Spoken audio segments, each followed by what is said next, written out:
really increasing taxes. And also we are riding on the back of the national identification cards to rope in taxpayers who are not on the tax net.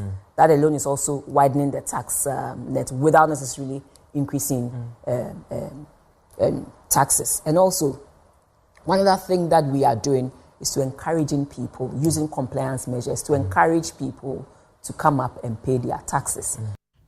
Minister of State at the Finance Ministry, Abna Osei-Asare. Let's still stay on this sector because the Ghana Revenue Authority has stated that it is working to end smuggling of goods into the country. Now, this is coming after a Joy FM investigative report revealed of smuggling of rice into the country. Speaking to the media after the Customs Technical Service Bureau Welfare Association organized a fitness walk and health screening in Accra, Commissioner General of the Ghana Revenue Authority, Julius Siam, said the authority is working with Joy FM to end this issue. It's the recent video that is circulating from the Joy expose.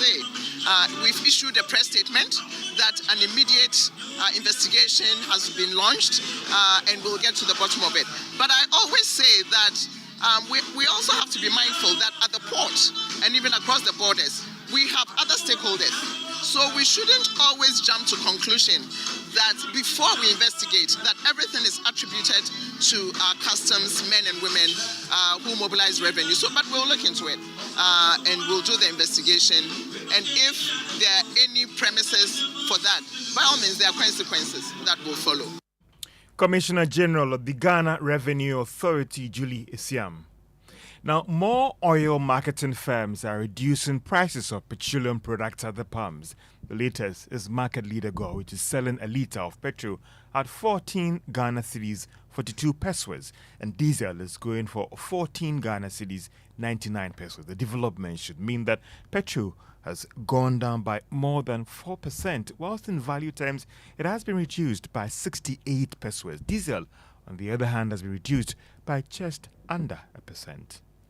Now, Ghana is still classified as a country not being able to meet its financial obligations to bondholders and its in distress. Now, that's the view of rating agency Fitch after it assigned a selective default status to Ghana in its latest analysis on the country.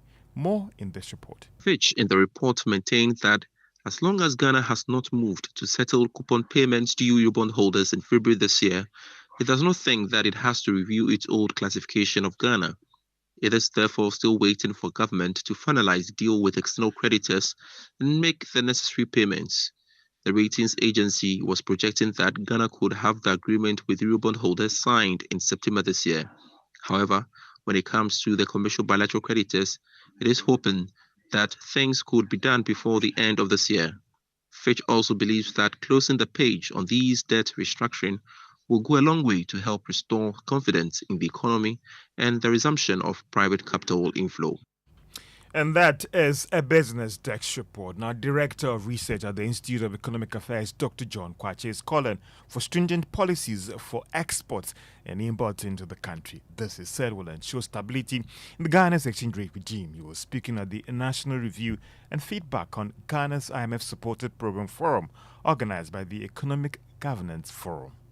To stabilize the exchange rate on a permanent basis, we need policies that will maximize our export earnings and reduce import demand. Because the problem is that we have this foreign exchange supply and demand gap that is persistent. And we need to close that gap, by addressing the supply side and then the demand side. Then Bank of Ghana should also progressively build up the foreign exchange cover of the cedis it has issued. The current statutory floor is that the bank should cover that with 40% of foreign exchange. We are suggesting that progressively they should increase it to about 70% or at least 6 months of import cover. That will give a solid backing to the exchange rate. Dr. John Kwache is the Director of the Institute of Economic Affairs. Now, fears of policy change by a new government from 2025 is pushing a lot more businesses to freeze projects and capital flows. Now, that's according to senior country partner at PricewaterhouseCoopers Ghana, Vish Ashagbo. That is coming at the time that the Bank of Ghana Governor Dr. Ernest Addison has also warned that election-related issues are now impacting negatively on the Ghana city. So Ashagbo said there is still a way out of this challenge. From a business perspective, is that nothing is set in stone, right? So depending on how things progress, according to the targets that we've agreed with the IMF, and depending on how things progress with the citizenry, because as you said yourself earlier, the citizens are still feeling the pinch. So depending on who's in government and their what they want to do in terms of striking an appropriate balance between giving some relief to the population whilst getting the economy back on track, then they maybe need to maybe go back and review some of those targets. And I think that's what the reference was about. So it's more of the fear of a policy change. Correct. That is what is putting some of these businesses on the edge and the wait and see. Yes. I mean, ultimately, that's what it is. And again, I wouldn't go as far as to use the word fear. Maybe it's a little bit of a concern because it's a prospect that is out there. Senior country partner at PricewaterhouseCoopers Ghana, Vish Ashagbo. Now, economist Professor Peter Korte has downplayed any significant impact on capital flows to the event of a policy change by the new government from next year's comments follows concerns by businesses about the fate of Ghana's economy after the IMF program. But allaying these concerns, Professor Peter Korte stated that although the sentiment being expressed are expected, businesses need not to panic. I don't think it is very widespread and very significant or major because if you look at our history, we have been a very stable democracy, one of the most stable in Africa. And there could be one or two policy reversals, but there have not been major ones. I believe every government or every administration that comes into government knows that government is a continuity. And therefore, if there's going to be any change, it's not just a drastic one. It has to be negotiated. It has to be agreed upon. So, for me, I would urge businesses to not to panic, not to worry, because whoever wins the elections, we have a stable system, we have structures, and therefore some of these so-called political statements might not really materialize. Sometimes we've heard some of these statements in the past, and they've never been able to push them through. They've not been materialized. So let's not throw panic out there. Let's not worry. Economist Professor Peter Korte.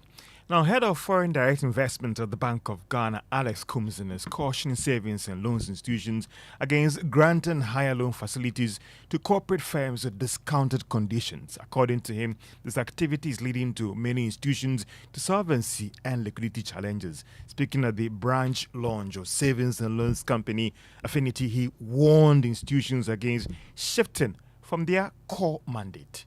The sector is gradually drifting from its original financial inclusion mission of providing financial services to micro, small, and medium sector. Savings and loan companies are now venturing into corporate space, including discounting of interim payment certificates. These are areas that we are not expecting this sector to be involved in, but to be giving loans to the micro, small, and medium enterprises sector to grow, but not to engage in corporate and big facilities. These are meant for the banks.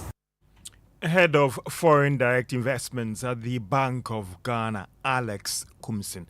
Let's see how the currency is faring today. 15 Ghana cedis, 65 pesos, should get you $1 this morning. The British pound is going for 20 Ghana cedis, 8 pesos. The euro, on the other hand, is selling at 16 Ghana cedis, 93 pesos. Crude oil continues to drop on the international market despite threat of war in the Middle East, that is between Israel and maybe possibly Iran. Now, gold went down by more than $7 to trade at $2,435 an ounce, and cocoa is going for $6,542.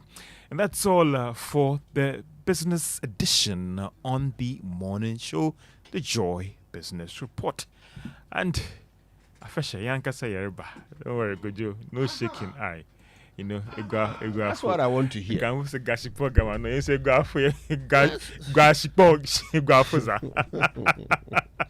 Yes, that's what we want to hear.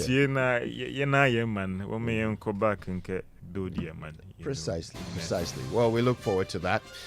Thank you, George. Thanks to the business team. Of course, they'll be back with the Business Minute and more bulletins throughout the day. Okay, so it's a holiday. We've got something upbeat from the, what are they called? The Raphael Revival Choir? Okay, all right. Bethel Revival Choir. Charlie, I need my glasses to be changed. The Bethel Revival Choir with Tegbe Tegbe Forever.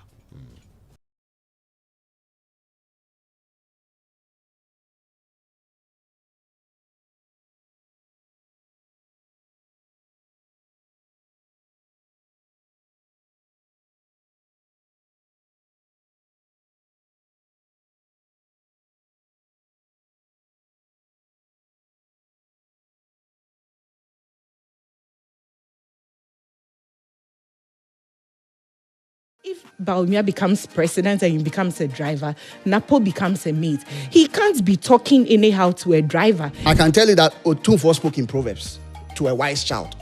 And what he spoke in Proverbs, he expects his grandson to understand. Okay. You are singing everything. I can see If we start copywriting like certain phrases and things, we can be traced back to them. But I'm going to sue the Holy Spirit. We live in a world where without money, you cannot move. Okay. So the earlier we all accept this reality and stop being hypocritical, love, or no bear man or cry, or you don't if you have the option to choose a PhD in Ghana and an American passport, what will be your choice? So you are expecting me to sit here and say I'll choose PhD over a foreign passport. Why would I want to do that? In this Ghana and in this economy. It's not your original source. You are looking at having seconds.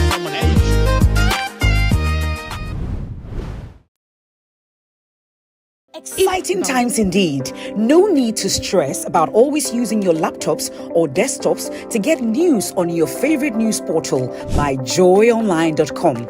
Life becomes easy with Joy.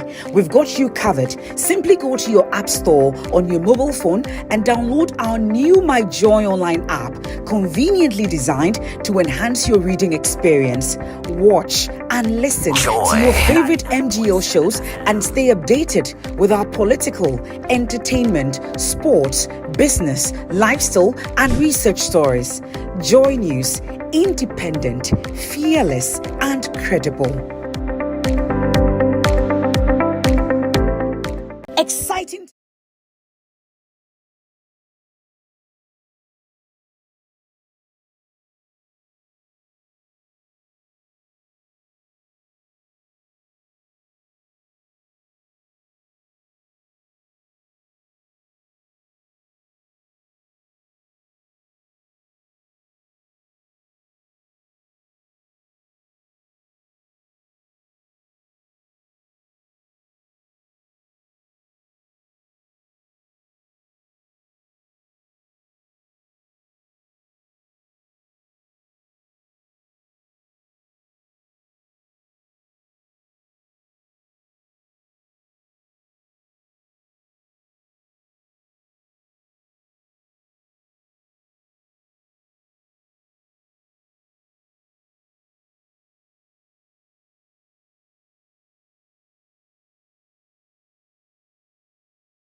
show.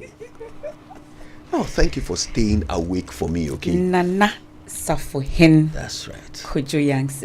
That's right. You didn't get a local name? Well, actually, you can call me Nana Kojo Nsenyi. Oh. Nana Kojo. You have added another one to it. Yes, pardon? You have added another one to it. I'm not the one adding things to it, too. Raymond, we don't add things first, to it. You start by don't you understand how tradition works? You are Brofumba. Yes. Then no. Today you are. Brofumba is the name of the Asafu group. Brofumba is the name of the Asafu group that has made me Safohin. Do you understand? Did they add us 2 wives? Well, I'm open to suggestion. You know, in the past, chiefs used marriage to expand their territories. Let me send shout out to the Tufuhin of the Ogwa traditional area. As we get ready for Fit to Fashion. Yes, thank you. All right. Well, let's get on with it. And we'll start with the Drive Safe campaign. Certainly. And it's brought to you by Joy News and the Multimedia Group, supported by Toyota, superior quality, Imperial General Assurance, solid protection.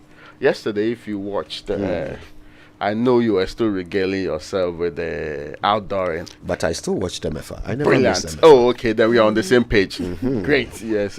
How would you miss it? Anyway. I never missed MFA. Yes. So, MFA actually discussed something that is on the hearts of many people in the Republic of Ghana. Something that we take for granted, and we let people die in the process, and nobody's held accountable for it. If you like, the Achimota that they are sacking people, they are redemarcating and purporting to sell the lands and misbehaving around the place. Yes. That stretch. Yeah. After 11 p.m., you have to navigate till you get to the traffic light. Don't like to see there is a traffic light or some light be from the police station itself. So or oncoming vehicle. That's when you can get some form of light. Then throughout, you take the turn until you get to, say, Christian Village. That entire stretch. There's another one that you will not forget when you're coming from a breed. If you make a mistake and you do, let's say, 3 a.m., still now that visibility is poor and it starts drizzling at the time, and you're descending, no light. For until you get to the traffic light down there, the most important session, I don't know whether we did it deliberately, the most important session is as if we do not know the lights are off, so we'll fix it. Or we only fix it during a certain period and let it work for a few days or months and let it go. But this is really setting up people to die. And people are being paid for that job consistently. They will go to job tomorrow. They'll be paid at the end of the month. And I'm sure they were paid last month too. This is dereliction of duty. We cannot allow that to happen. So I was very impressed. I mean, and it appears not to be an Accra problem. Of course not. As was shown. It's in the Ashanti region, everywhere else. Last night, MFA, I had to watch you online. Why? Because we were driving on our way back to Accra. In fact, due to a scheduling mishap caused by me, I had almost forgotten that I'm the one hosting the show this morning. So when I was reminded, I had to get in the car and drive. And it was late. It was dark. And that journey was utterly perilous because there are no street lights whatsoever for most of the journey. All right. And the police have set up these barriers, and these are metal barriers, right? So what they do is they drape a high-vis jacket over the barrier and hope that somehow that will give you enough warning that you've got a barrier in front of you so that you can step down your speed from 100 kilometers an hour in time not to run them over. But it's ridiculous. What we are forgetting to add also is that we are paying for these street lights to be installed. Every bill you pay, there's a component for street lights. And it is emerging that it's not even in the hands of the Roads and Highway Ministry or the Urban Roads or the Highway Authority, amongst others. It's with the Energy Ministry. So one part is constructing the road, and another component is with another ministry. And we have people who are supposed to be doing monitoring and evaluation. Then today we are told there's an app that now I have to report situations on an app. Really, like I'm wondering. You imagine? I'm wondering how it's supposed to be working. That now you have You have institutions that are supposed to be monitoring and evaluating and checking. Elsewhere, you've all traveled. And in fact, those in authority, they've all traveled and they know how it works. Way in advance, if there's going to be some form of construction, even a repair work, as much as a week, you are giving notification. Do you know what? You are constructing the road and you do not know where the problems are. Can you imagine? In fact, there is no road. They've not constructed anything. So I'm now going to tell you, I have to now download the app on iOS, pay for it, and somebody has been paid to actually develop this app. How much is it costing us? How much is this app costing us? Do you know what? Now I'm going to tell you that official town, that road all the way from Odoko official town, there's a problem on it. Yet we have done a district system where you go and see a district director in charge of specific roads in the area.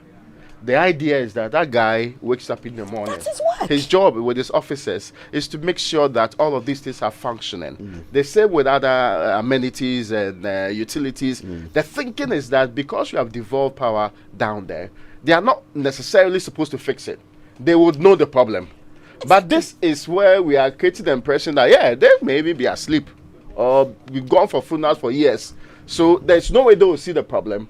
So citizens should participate in. I don't have a problem with citizens participating, but it is. I have every problem with citizens participating.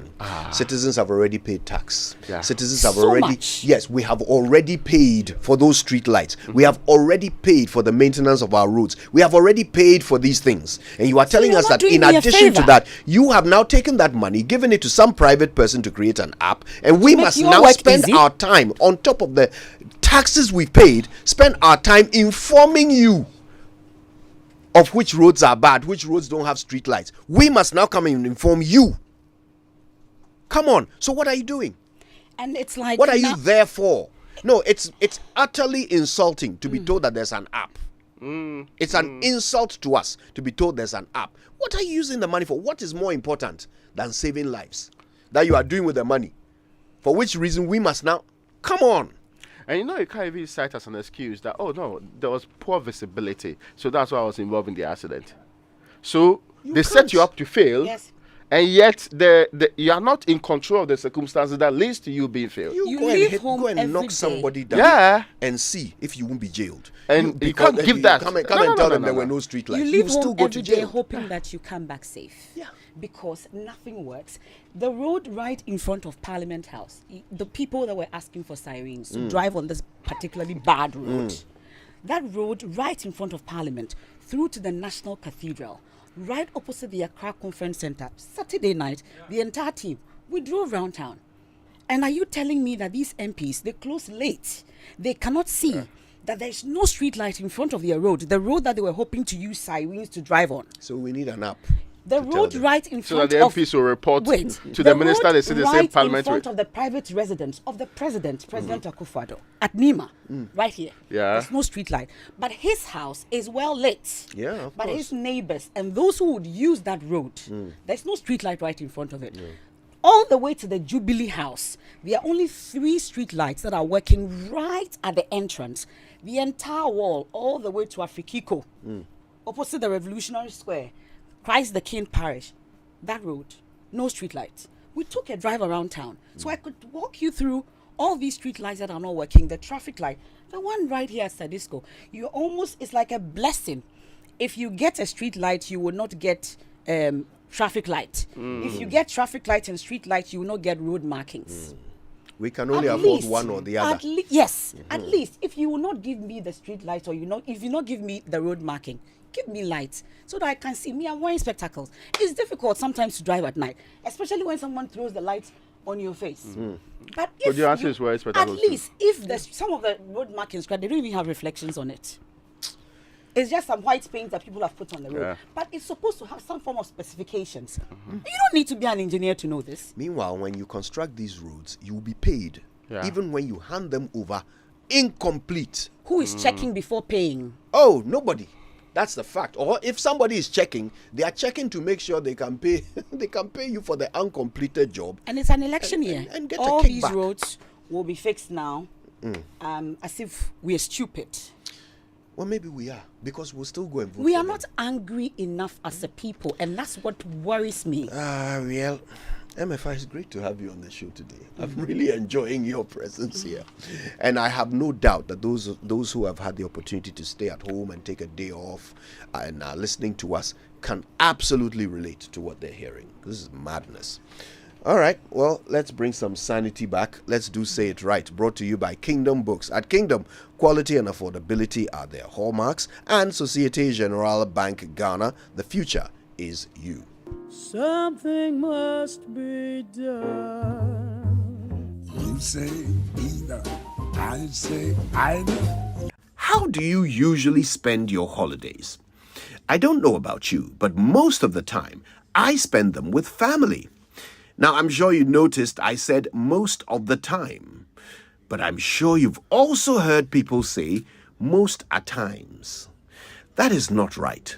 You see, at times means on some occasions or sometimes, and most times means majority of the time.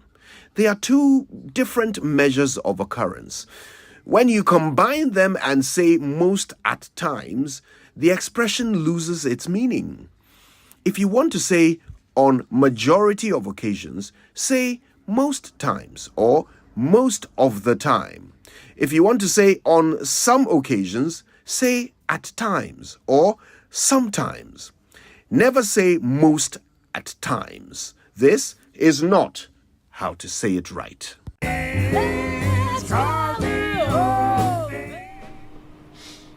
All right, yeah, that's so it's not most at times, it's most of the time, all right? Okay, now listen, let's review a few stories. This one is on myjoyonline.com. It says staff of the University of Ghana, and by the way, this is a combination of the news review brought to you by Access Bank, More Than Banking, and the online review brought to you by Zenith Bank in your best interest, and Goyle Good Energy. Goyle, yeah, we'll tell you a bit more about Zenith Bank and Goyle in a bit, but I want us to talk about this story. Okay, staff of the University of Ghana and other residents near the Achimota police station have pledged to resist eviction efforts initiated by an unknown private contractor in the area. Now, this resistance follows Sunday's demolition of houses and makeshift structures by individuals described as land guards. According to available information, this operation was carried out with police present. The chairman of the University of Ghana branch of the Teachers and Educational Workers Union, TEWU, Benjamin Nkumsa, condemned the demolition and called for an immediate halt to the eviction process while urging the Inspector General of Police to step in. All right, now this is all reported by Channel 1 News, and they say that the affected occupants are demanding that their rights be respected and are calling for an immediate cessation of the eviction process. They also want clarity from the authorities about the identity of the private contractor and the legitimacy of the demolition exercise. Listen to this. We were here and then we saw the bulldozer entering, scattered these two, went to this side, scattered that side too, and then he was here, and then into the room, and then the unfortunate thing is people were inside because they were too deep asleep to the extent that they were not fast enough, and then they didn't hear too, so they had to rush. We have to even shout to the bulldozer man that there are people in. Mommy here, and then the little kid over there. So I want to find out from you, where do you sleep tonight? Where are you going to sleep? Nowhere. We don't have any place to sleep. We will still hang around as we did yesterday. Yes, night we couldn't get any place to sleep. So we hang around until this morning, and we will still do the same thing because they don't find any place for us to sleep. So we are still hanging around. You also have nowhere to go? I have nowhere to go, and I don't have money to rent today. If I have the money, where am I going to get a room today? From Achimota, Kenneth Jesse for Joy News. Yes, they have no place to live now. But as leaders, we have been able to get in touch with the University Authority. We are looking at where to get temporary place for some of them to spend the day. So this is what we are doing now. Yeah, so myself, personally, I've lodged a complaint at that Chumota police station. They are here to call me, and I don't know why if such incident is happening within a place that's closer to you. You have still not even respectfully even call me to know the side of my story. But Achimota mum Charlie, Achimota has suffered. It's either it's being willed to people's descendants forever, or it's being given to private contractors. Now I know that there was some classification of land, but was it completed? Where's They were introduced the concept. That concept was withdrawn when there was a lot of brouhaha over the Sir John and the other thing. The minister promised us. Yes. He's put everything there on hold with the hope to review what is happening there and give us a proper report on it. That is when that's for the green belt area. No, not just that. Because people had raised the concern that even the acreage, it changes, and we went through the what they call it years and the changes that they've made. And he said no, he's put all developments and all assignments there on hold, right here. So why this with the hope that he will get to the bottom of the matter. Then he reports to the people of this republic the way forward in dealing with that, and that not under his tenure would anybody distribute the place like it's their private property. And he gave all those promises. In fact, he even said there was a committee that was dealing with all of those issues properly, because it had something to do with lands and forestry together. Yes. Then, and see, everybody who lives around that place knows that there's a scramble for lands there. And that people have already expressed, in fact, ask the police officers, the arrestants just behind the police. So every time people go there to go and tell them that very soon they'll start development, so they should start moving. To be clear, the property that is being demolished is not all private. Some of it belongs to employees of University of Ghana and so forth.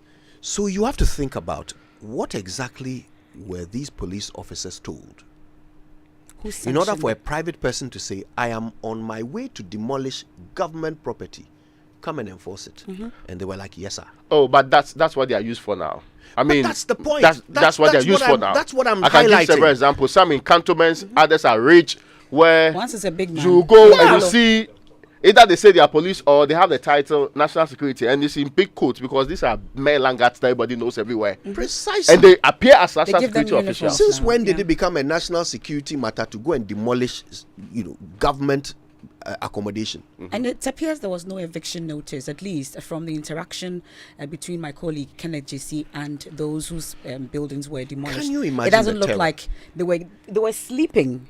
Can you imagine the terror? On site and like then you're listening to your family at home, right? You are at happen? home with your family this morning, yes. Right? Just imagine that while you're listening to this show, suddenly you hear bulldozers outside. They are here to demolish your home. They don't give you any opportunity to start removing your things, and then by the time you realize, and it's some private guy, with police. Who is this private guy? Who is this private developer? You go into it, and it looks like. Anyway. It looks like what it looks like. Well, we will go into it. Yes. And we will tell you who is behind this. We need answers. Yes, we will tell you who woke up with the cockroach audacity to bring police and come and demolish government buildings because the land belongs to him. Members. But I thought our security agencies only took lawful orders. So even if you were being invited back in the day. That's what they're supposed to do. That was in the day of our founders. Which of the founders? Where do you put your apostrophe? Yes. Oh my goodness.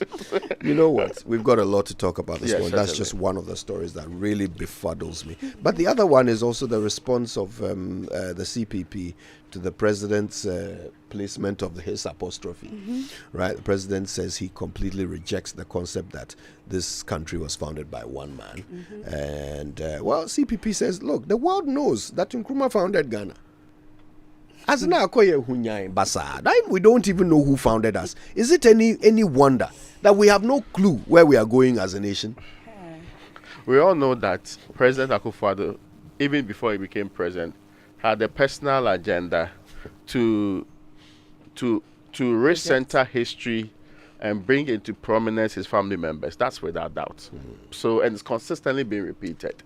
And one would have thought that when you are humbled by economic situations and all of that, these things are not your priority. But the president chose to address the nation. There were times past that when the president addressed the nation, it was on relevant matters, COVID and one.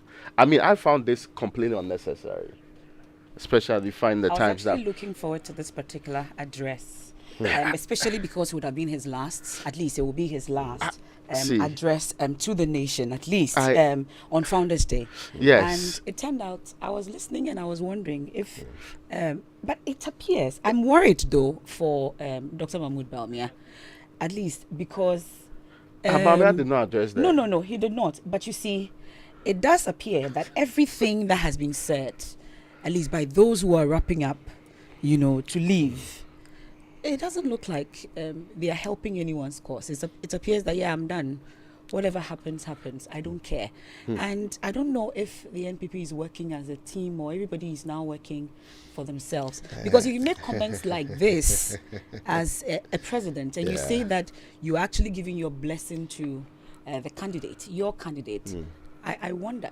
This is the only time. I really wonder. This is the only time that President Akufo-Addo can demonstrate his interest and the difference between that interest and the interest of the party that he had led up until recently. This is the only time he can show it. So let's pay attention, because he's telling us what matters to him. Yeah, who he I want to is. read a letter before we move on to the BBC News. This is a letter dated 10th of October 1951. Okay, it's written to J.A. Obdam Esquire, who is of Darn Bauer and Co. Limited, Plantation House in London. Dear Mr. Obdam, I exceedingly regret delay in replying your 2 letters. That man, Kwame Nkrumah, who is now leader of government business, has started his tricks again. And this time, he, who is the government, is inviting all the political leaders and chiefs to join him to send an ultimatum to His Majesty's government of the United Kingdom for self-government now. And if rejected, to declare positive action, strikes and boycotts, etc.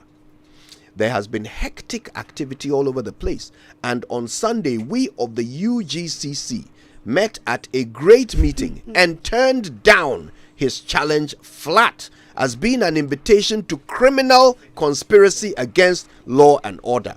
I had to be away in Kumasi for long periods last month, and I am just now hearing of it. Assange is a free man after pleading guilty to a single felony charge of conspiracy to obtain and disclose national defense information. He'd leaked classified papers, the WikiLeaks files they were called, and became the most prominent example of the modern whistleblower. In this special program, we look back on interviews with a number of people who've put their careers and their freedom on the line to reveal secrets. What motivates them? If you see something that is illegal, immoral, and it is, about a war which is impending, it has not yet happened, but it is about to happen, and you see something that potentially can derail it or delay it, I think it is your duty to act. I think it's your duty to expose that information to the public. That's Hard Talk, the Whistleblowers, after the news. Hello, I'm Emily Thomas with the BBC News. Fears of a possible recession in the United States have prompted big falls on Asian stock markets. At one point on Monday afternoon, share prices in Japan plummeted by more than 10%, triggering a temporary halt in trading. Mariko Oi reports. From Japan, South Korea to Taiwan, Asian shares are deeply in the red as they take their cue from Wall Street. Investors are concerned that a long-running jobs boom in the US might be coming to an end. The torrent of selling triggered circuit breakers in some exchanges across the region. For Japan, last week's rate hike is another cause of the sell-off. It's made stocks in Tokyo more expensive for foreign investors. It's also strengthened the value of the yen, which is what the authorities wanted, but it affects the bottom line of Japanese exporters. Tens of thousands of anti-government protesters in Bangladesh are expected to gather soon before marching to Dhaka, as the student-led campaign calling for Prime Minister Sheikh Hasina to step down intensifies. Here's Samira Hussein.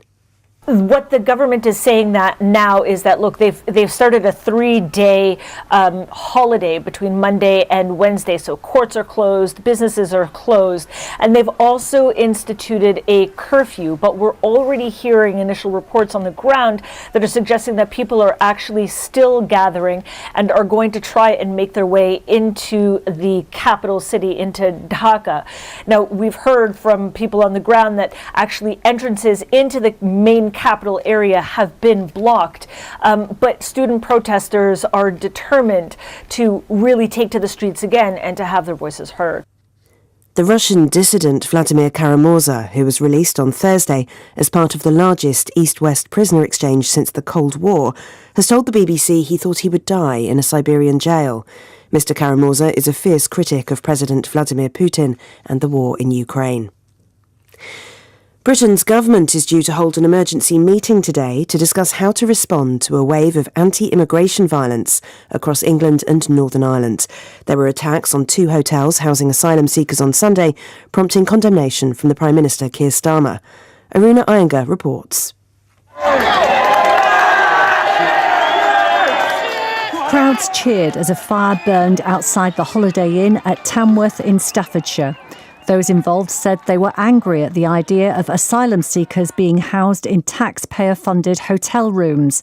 They hurled bricks, petrol bombs and fireworks at the police. One officer suffered a suspected broken arm. The crowd tried to break into the hotel, but no one inside was injured. Police described the violence as despicable thuggery and said it was completely inexcusable. This is the latest world news from the BBC. The Israeli military says 2 soldiers have been wounded in a rocket attack launched from Lebanon. Israeli forces and Hezbollah have exchanged fire in the area for months, but there are fears that a major escalation is imminent. The Lebanese group and its main ally, Iran, have vowed to avenge last week's killings of the Hamas political chief and a senior Hezbollah commander. Yolande Nell reports from Jerusalem. Analysts suggest that this region remains at its moment of greatest peril in years. The US is reportedly seeking to revive a coalition, including the UK and its Arab allies, which helped Israel almost entirely thwart a direct Iranian attack in April. But the expectation is that Iran and its proxies are now planning a wider assault on Israel over several days. The Pentagon has already moved extra military resources to the Middle East. Israel's Prime Minister Benjamin Netanyahu has said his country is ready for any scenario. Tropical storm Debbie has strengthened into a Category 1 hurricane as it approaches Florida's Gulf Coast. Forecasters have warned of a life-threatening storm surge when it makes landfall later on Monday. The independent US presidential candidate, Robert F. Kennedy Jr., has admitted to being behind a bizarre prank that baffled New York City residents a decade ago. In a video on social media, Mr. Kennedy claimed he dumped the body of a dead bear in Central Park. He said he made it look like the animal had been killed in a bicycle accident because crashes involving cyclists were receiving a lot of media coverage at the time. Another day of action is getting underway at the Paris Olympics with the start of the mixed team triathlon. The water quality of the River Seine has been deemed good enough for the event to go ahead, but Belgium have pulled out after one of their athletes fell ill. Claire Michel competed in the women's triathlon on Wednesday. Unconfirmed reports in the Belgian media say she's contracted E. coli. BBC News. Welcome to a special edition of Hard Talk. For decades, we have helped businesses connect with their trade partners all over the globe. From Ghana to Burkina Faso, Côte d'Ivoire, Benin, Togo, Senegal, China, Morocco, France, Netherlands, and many other countries. We have made it possible to bring Ghana to the world. We have brought small and medium businesses closer to their customers across the regions in Ghana with our SME support facilities. We have brought relief and smiles to the faces of families with our employee personal loans. With our cutting-edge technology and digital support, we take the burden of complex thinking off you, making life simple. That is who we are, as close as a partner. Bank of Africa. We are indeed the African bank with the global reach. found the partner I can trust. Bros, but you told me you had an insurance claim 2 days ago, and today your car is fixed. Fresh like that? How? Yes, so that is how the new collision insurance policy from Imperial works. Wow! I'm okay. The Imperial collision insurance policy has enormous benefits. I just upgraded my usual third-party policy, and I get my car parts fixed when I get a damage from any collision. Really? I enjoy hospitalization benefits when I'm admitted at the hospital beyond 3 days, and I still keep my third-party benefits. Hey. My ears sorted rough. Hey. You are saying, hey, just sign up to the Imperial collision insurance policy and enjoy insurance benefits beyond the road. Talk to your broker, agent, or call us on 0577 667 436 for further details. You can also follow us on all our social media handles. T&Cs apply. Imperial General Assurance. Solid protection. Solid protection. Goyle, anytime, anywhere. From Wap to Tumu, Navrungo to Bolgatanga, Tamale to Salaga, it's Goyle. Nkuranza to Banda, Kumasi to Abuasi, Tadi to Cape, Orokodo, Tama to Ho, Accra, and all over Ghana. Goyle brings you quality choices. Fuel up at any Goyle station near you. Goyle, good energy. Yeah, yeah, yeah. Say donut, donut, donut, donut. Hey, donut, donut, donut, donut.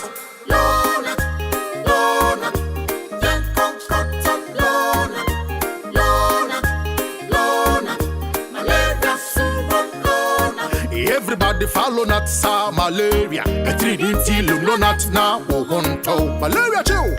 Oh, popo. What will it do? I want the donut. Donut. Adabako. Donut.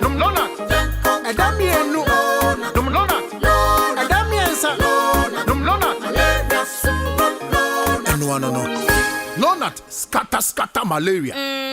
Lonat ide scatter malaria. A quality product from Blaze GVS Pharma. Yenshishemu hu se malaria wa wumojam ansana wanum Lonat. Na nam yensearch na malaria no daso wo hwa ko hu dokota. This advert is FDA approved. Dear business owner, congrats on not giving up on your business. You deserve a medal, and your business deserves to be taken to the next level. In fact, it's about time you run a Zenith Bank SME account so you and your business can enjoy the perks of a Zenith SME business card. Oga and Oga Madam status. The Zenith SME Business Card is a Visa debit card for making secure payments for goods and services. Enjoy great benefits such as free customized digital SME training, free marketing toolkits, access to Visa practical skills training, and more. Unlock the potential of your business today. Visit any Zenith Bank branch nationwide and sign up for the Zenith SME Business Card, the ultimate payment solution for SMEs. For more information, visit www.zenithbank.com.gh or call 0302 680-884 or 0307-086-370. Zenith Bank, in your best interests.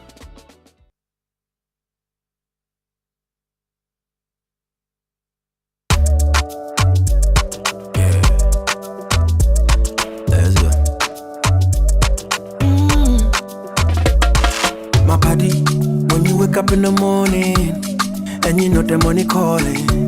Oh, you go work, but you know it's at your side. If I believe with us, if I hold my hand and believe, cause you know it's at your side. And when you dream, no say I did for you. And when you hustle every day, when you wanna go, anything you do, I did for you.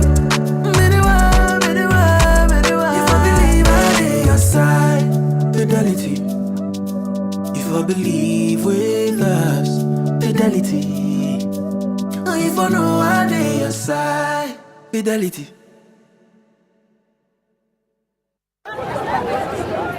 Choboy! Yeah. We have a newly leader in town. Obiarentie. Amanfo. Madam was Sibebre. When him say my baby, maybe more charcoal for whiter teeth. More charcoal. Not only that, maybe lemon. More lemon. Zinc for fresher breath. More zinc. And fluoride for stronger teeth. Introducing the new President Charcoal Pack with more power with a combination of charcoal and lemon for naturally whiter teeth. Grab yours now. This advert is FDA approved. Enhance your business operations with the HP Color LaserJet 150 NW printer. You can print, copy, and scan up to 19 pages per minute with high-quality mobile scans or customizable shortcuts in the HP Smart app that delivers effortless use from wherever you work so you can focus on growing your business. Take advantage of its Wi-Fi direct printing and intuitive touchscreen, which are both designed to simplify your day. With the HP Color LaserJet 150 NW printer, experience fast and easy setups and improved overall printing efficiency with a 20,000 page duty cycle built to keep you and your business secure and moving forward with embedded security that is pre-configured out of the box to detect and stop attacks. The HP Color LaserJet 150 NW printer is available at all Kompu Ghana stores. Visit kompugana.com or call 0302 752 020 for more information. Coffee in your cup and joy on the set. The Super Morning Show is always the best bet on Joy.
20, isn't it? And it's a holiday, so DJ Ubet is treating us to a bit of danceability.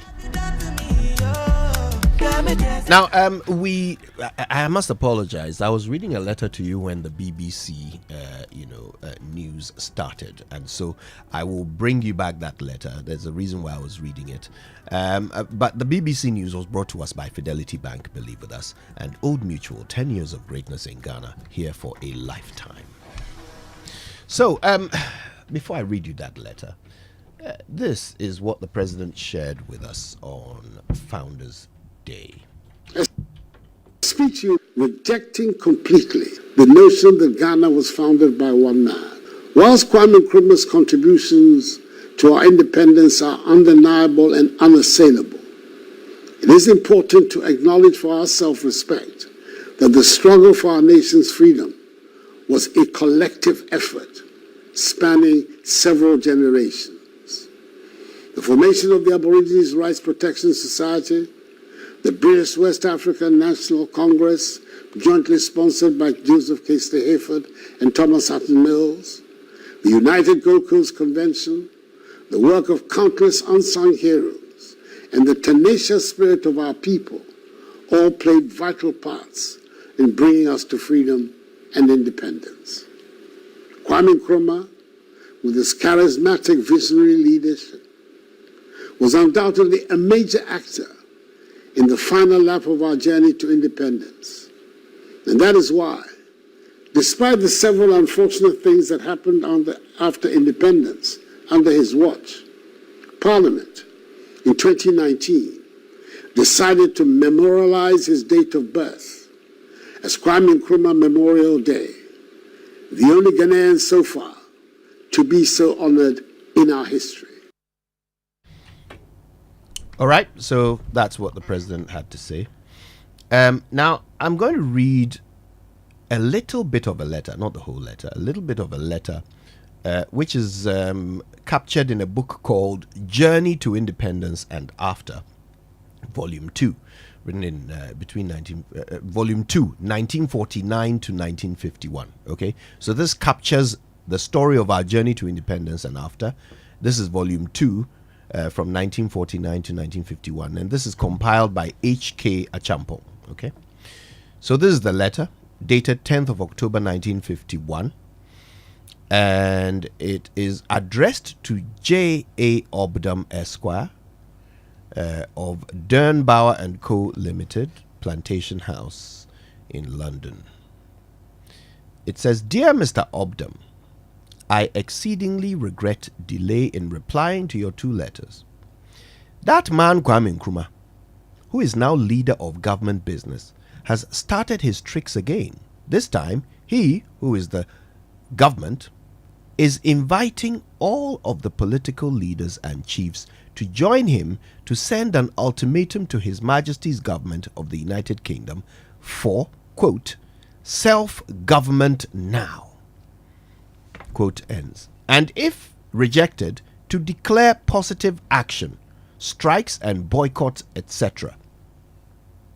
There has been hectic activity all over the place, and on Sunday, we of the UGCC met at a great meeting and turned down his challenge that as being an invitation to criminal conspiracy against law and order." Do you know who wrote this letter? Joseph Kwame Chirchir Boache Dankwa. J.B. Dankwa. Yes.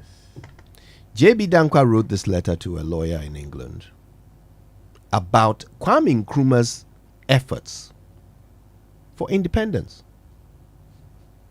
He said that he and his party, the UGCC, considered those efforts as an invitation to criminal conspiracy against law and order.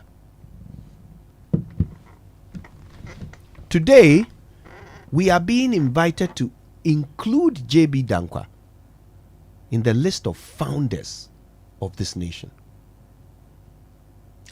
Now, I mean, see, Kojo, even, and I agree with Yao Sako when he writes that we are boxing ourselves over a conversation that's completely useless.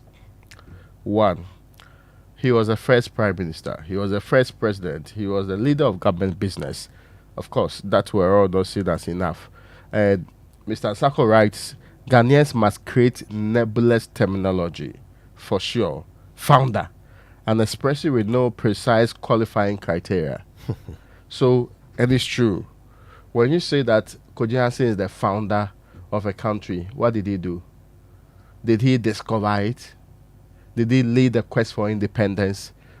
But nobody. And this attempt, it's not just to remove Kwame Nkrumah or diminish or bust wide open the very things that are associated with him. It is to make sure that people do not ascribe to him the prominence that he has attained throughout our history. And we know it didn't start today. One would have expected that after 8 or so years, when he's almost exiting power, President Akufo-Addo would have given a more reflective speech, which gives hope to the people of this republic about the republic that we are in, the lessons we can learn from our past, and even as a president, the very things that he's done and reflected upon over the years that we should be able to move on with and unite consistently. He took a divisive turn, and nobody can dismiss that, except that it's a very unpopular divisive turn he took. You must be a die-hard UP person, and even I know so many UP people who have moved on from this thinking in the first place. To be supporting the kind of thinking that the president holds dear, you must be one of those people who is interested in finding his ego, making him feel good about family, about contributions and all of that. I think what we should, and the president should be excited about, is that he, as a Dankwa Buziais, has had an opportunity to run this country for almost 8 years. So did John Kufuor, and we saw what happened under John Kufuor's time. We didn't see Kufuor actively doing the things that Akufo-Addo is doing today. To try and undermine or reduce the prominence of some other person so that others can be played up, including suggesting and keeping a holiday. And I'm one of those who believe that this holiday is a useless holiday. I mean, it's of no consequence. It's just a waste of everybody's time. It's a feel-good factor. One of the few incidents where the gentleman, and this is how states are run, you aggregate interest from the larger population and put it together and represent that. Who did President Akufo-Addo speak to about instituting this holiday? Which people in this country held a forum and said we needed a holiday for everybody? When we were doing constitutional review and all the conversation that happened, did this issue ever come up? So of what consequences having so-called founders holiday? So you separate Nkrumah's birthday, yeah, your own is different. For people who founded Ghana, their own birthday too. It is a personal quest, a feel-good quest. But one would have expected that when you are elected to lead a country, you represent the people rather. And your quest and actions should be actually being unifying, especially of things that are completely irrelevant in this day. If you do any survey today, whether or not Kwame Nkrumah is founder or not founder, it's not on one of the issues. In fact, I can tell you some of them. It includes cost of living. The people of this republic are interested in hearing their leader consistently on that. But it appears his priorities are different from what our priorities as a people are. And that is where the difficulty is. And nobody around him is able to tell him truth in the face that this is completely useless, a pursuit. And he's been on it for God knows how long. And yet we're entertaining it. We are happy with it. So, yeah, we spend a whole day discussing, founder, where do you put which apostrophe or what do you do? Seriously. Countries that are having these conversations are the ones that are well-to-do. The ones that have little problems to deal with. They don't have the level of cost of living crisis that we have on our hands today. Those people are the ones who have extra time on their hands for this needless conversation, which will not change history. See, if Akufo-Addo is out of power and another non-MPP person leads the country today, this holiday will go. It will take maybe an Akufo-Addo family member to reinstate it. It's just a useless conversation. So something that is as fleeting as this, why are we even giving it? And you hold a national broadcast. And I've said before that national broadcast, I reject completely the notion. I mean, who cares? And we are fine with it. I mean, of course, the president has opinion. the president can speak to. But we want him, when he's acting as president, to act as if he's representing all of us, not his peculiar personal and other interests that we don't care about. We'll come back to this, Ray. But there's a lot for us to talk about. But you know, one of the things I want us to think of as we move on with the show this morning is how we have positioned the president in our minds as a nation, President Akufo-Addo. In the last 4 months of his reign, are we holding him responsible for anything? Are we holding him accountable? Are we demanding results from him for anything? Or have we already shifted our minds to the government guy who wants to succeed him? It appears so. It's almost as if we are. So that's why he has room for some of these engagements. Yeah, because it's as if the president is packing out. We've stopped putting pressure on him. Yes. It's as if, I'm okay. But he's still the president. He is still the one with the mandate to address and deal with our problems. He is still the one who is supposed to prioritize what matters to us. Yes. And we still pay him as president. But it's like he's on sabbatical. He's on a holiday. Yeah. Dealing with his issues. Yeah.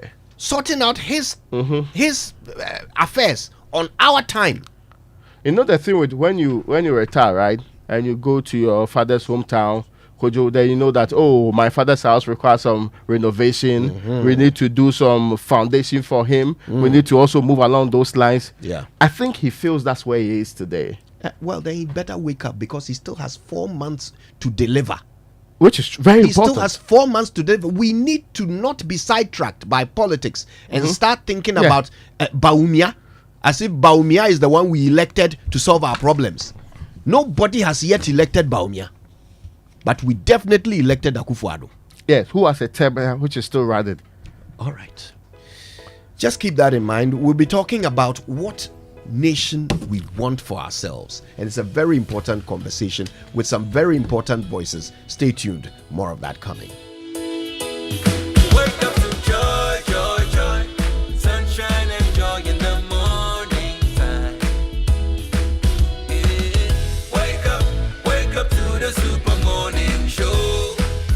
Yeah. Wake up to joy.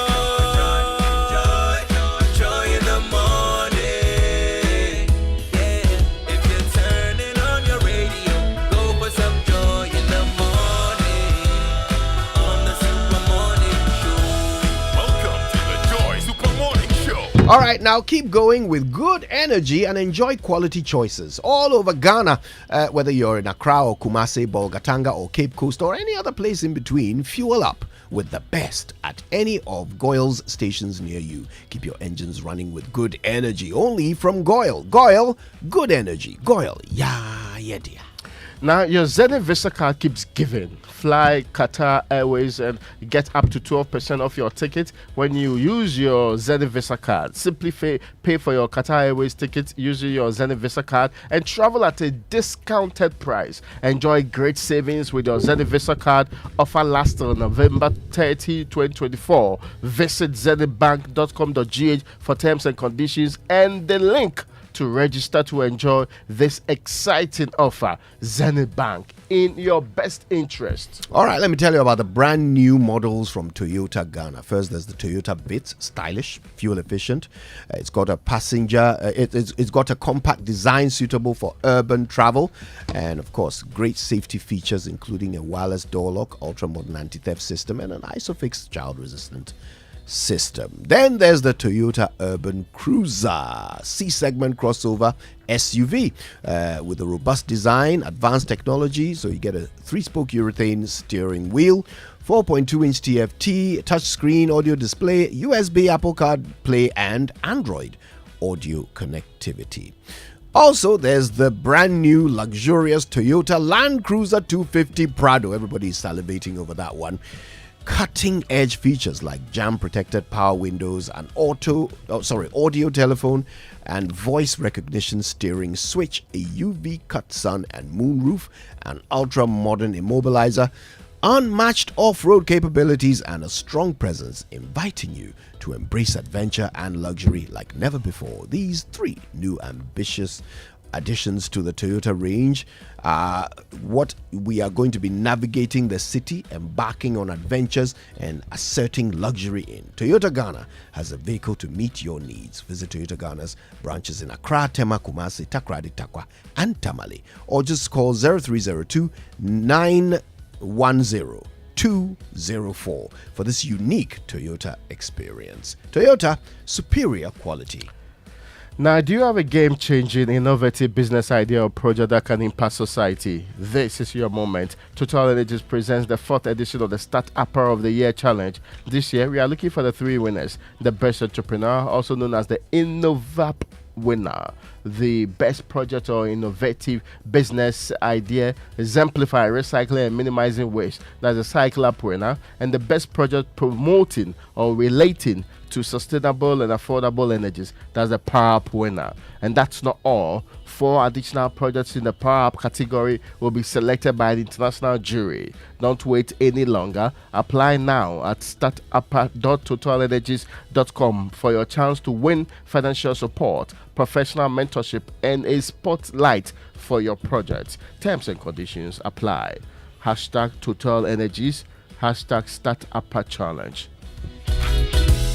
Now, Imperial General Assurance brings you the collision insurance policy for insurance beyond the road. The collision insurance from Imperial General gives you protection in the event of a collision with another car or an object.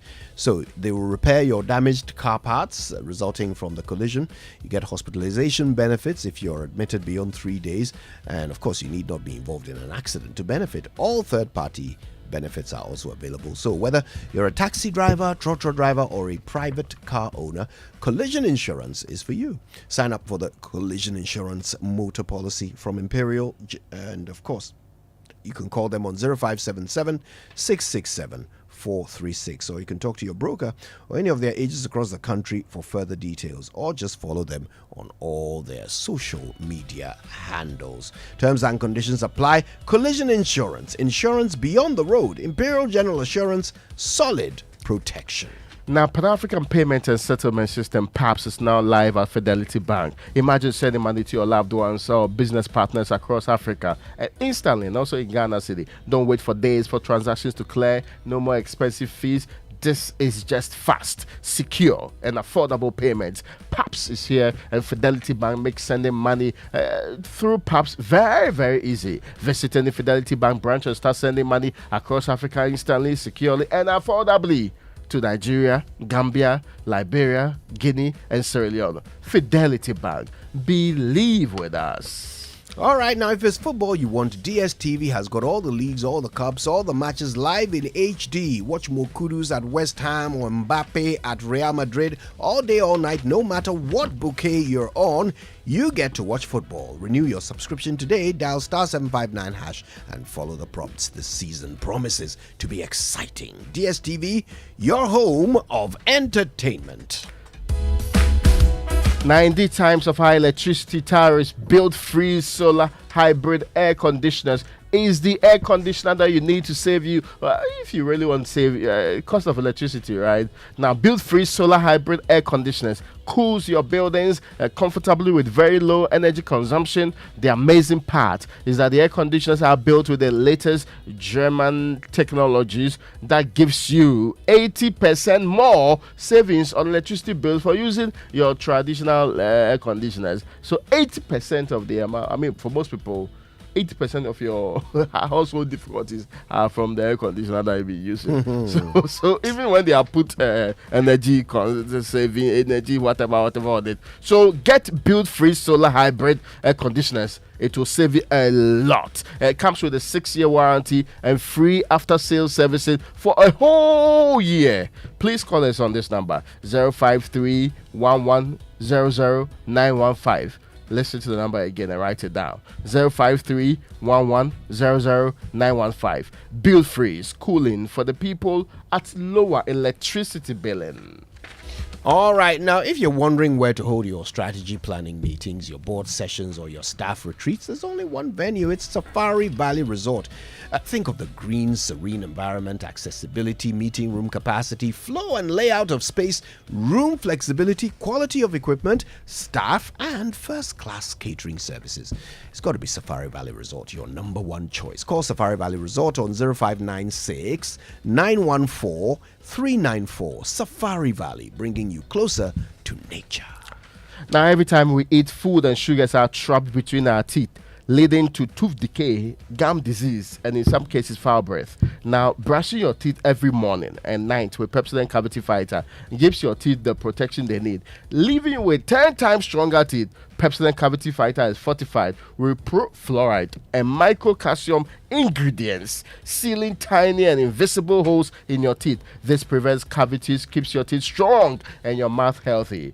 Pepsodent Cavity Fighter is providing you maximum cavity protection, providing you 10 times stronger teeth. 25 years, Pepsodent has been doing this. 25 good years of educating you to brush your teeth day and night. Yet some of you want to listen. Pepsodent is recommended by the Ghana Dental Association. You can get Pepsodent at any shop near you. Call our customer care center on toll-free 0800 2000 30.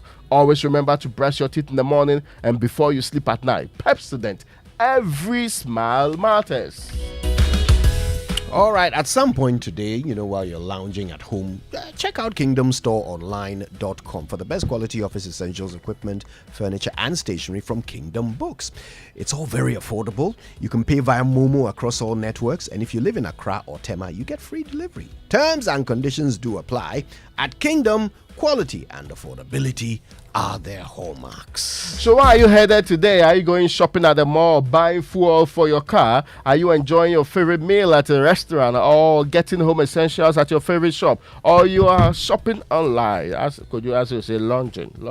Just say, what is lunging? That's right. Yeah, lunging for the things you need. Wherever you go, whatever you are doing, do it with the SG Visa card. The SG Visa card is your best option to make payments for goods and services online or anywhere on this earth with a point of sale machine. Enjoy a world of amazing opportunities available with the SG Visa card. Go about your business anywhere in Ghana with the comfort and security of your money available to you always. Make your life easy and use your SG Ghana Visa card today. To find out more, call 0302 214 314.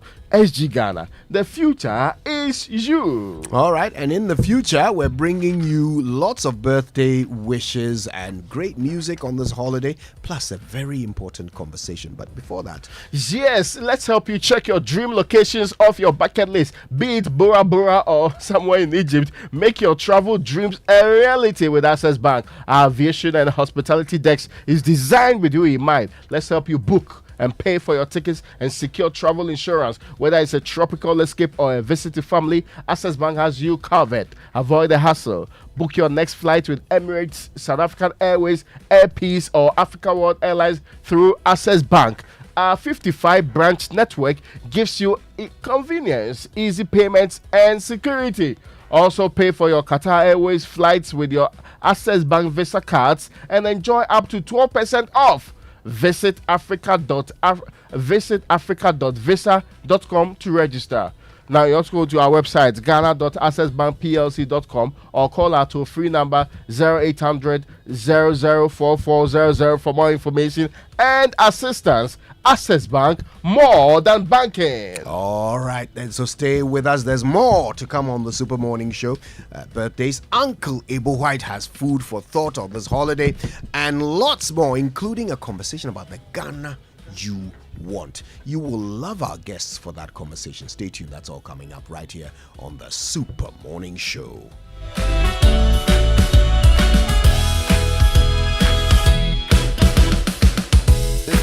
Where the heart is, then let's go home, shall we?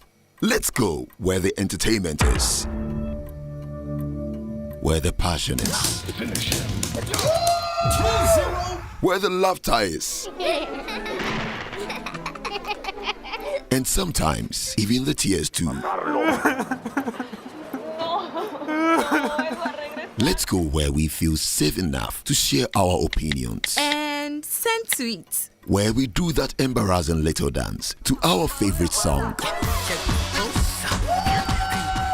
Let's go home where the love, the care, and the joy live. There's no place like home. Connect your home to super fast internet with affordable data bundles from MTN Home. Visit broadband.mtn.com.gh or your My MTN app to sign up today. MTN.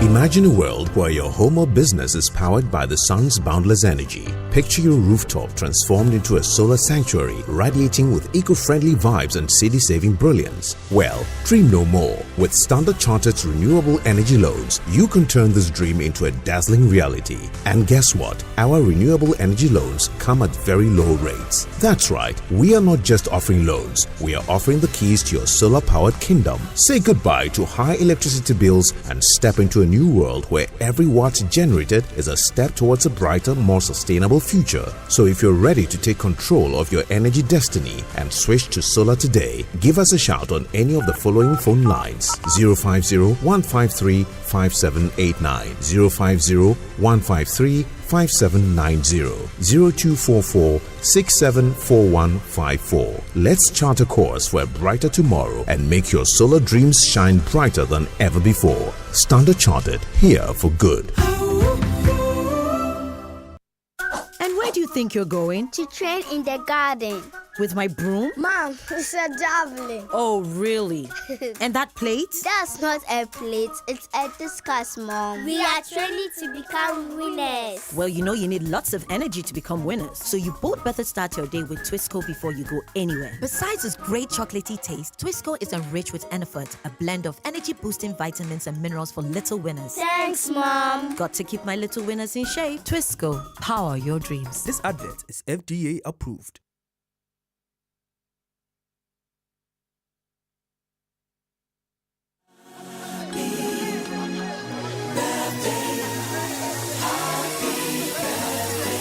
How about reading? What is Raymond Aqua saying? Yes, I said I had it and I'm going to do it. All right. Well, birthday messages on the Super Morning Show are brought to you by MTN. Everywhere you go. And Bank of Africa, the African Bank with global reach. Bank of Africa, as strong as a group, as close as a partner. We've got one special birthday wish this morning. Yes, this is happy 80th birthday to Dr. Victor Brakohiapa. Yes, Brakohiapa, Deputy Commissioner of Police, retired, former medical director of the Ghana Police Hospital. This is from your wife and children, and they love and appreciate you. Happy 80th birthday, sir. Dr. Victor Brakohiapa. I think I may have gone to university with his granddaughter, Victoria Brakohiapa, who we called Vicky Brax. I see. It sounds interesting. Yeah. Oh, yeah. So this from the children, the wife and the children. Oh, yeah. That's wonderful. Enjoy the day, sir. Yes. All right. Now, listen, the Joy Sports Center takes a break today, which means we can go straight for food for thought with Uncle Ebo White, who joins us now. Uncle Ebo, good morning. Hey, handsome. Uncle Ebo.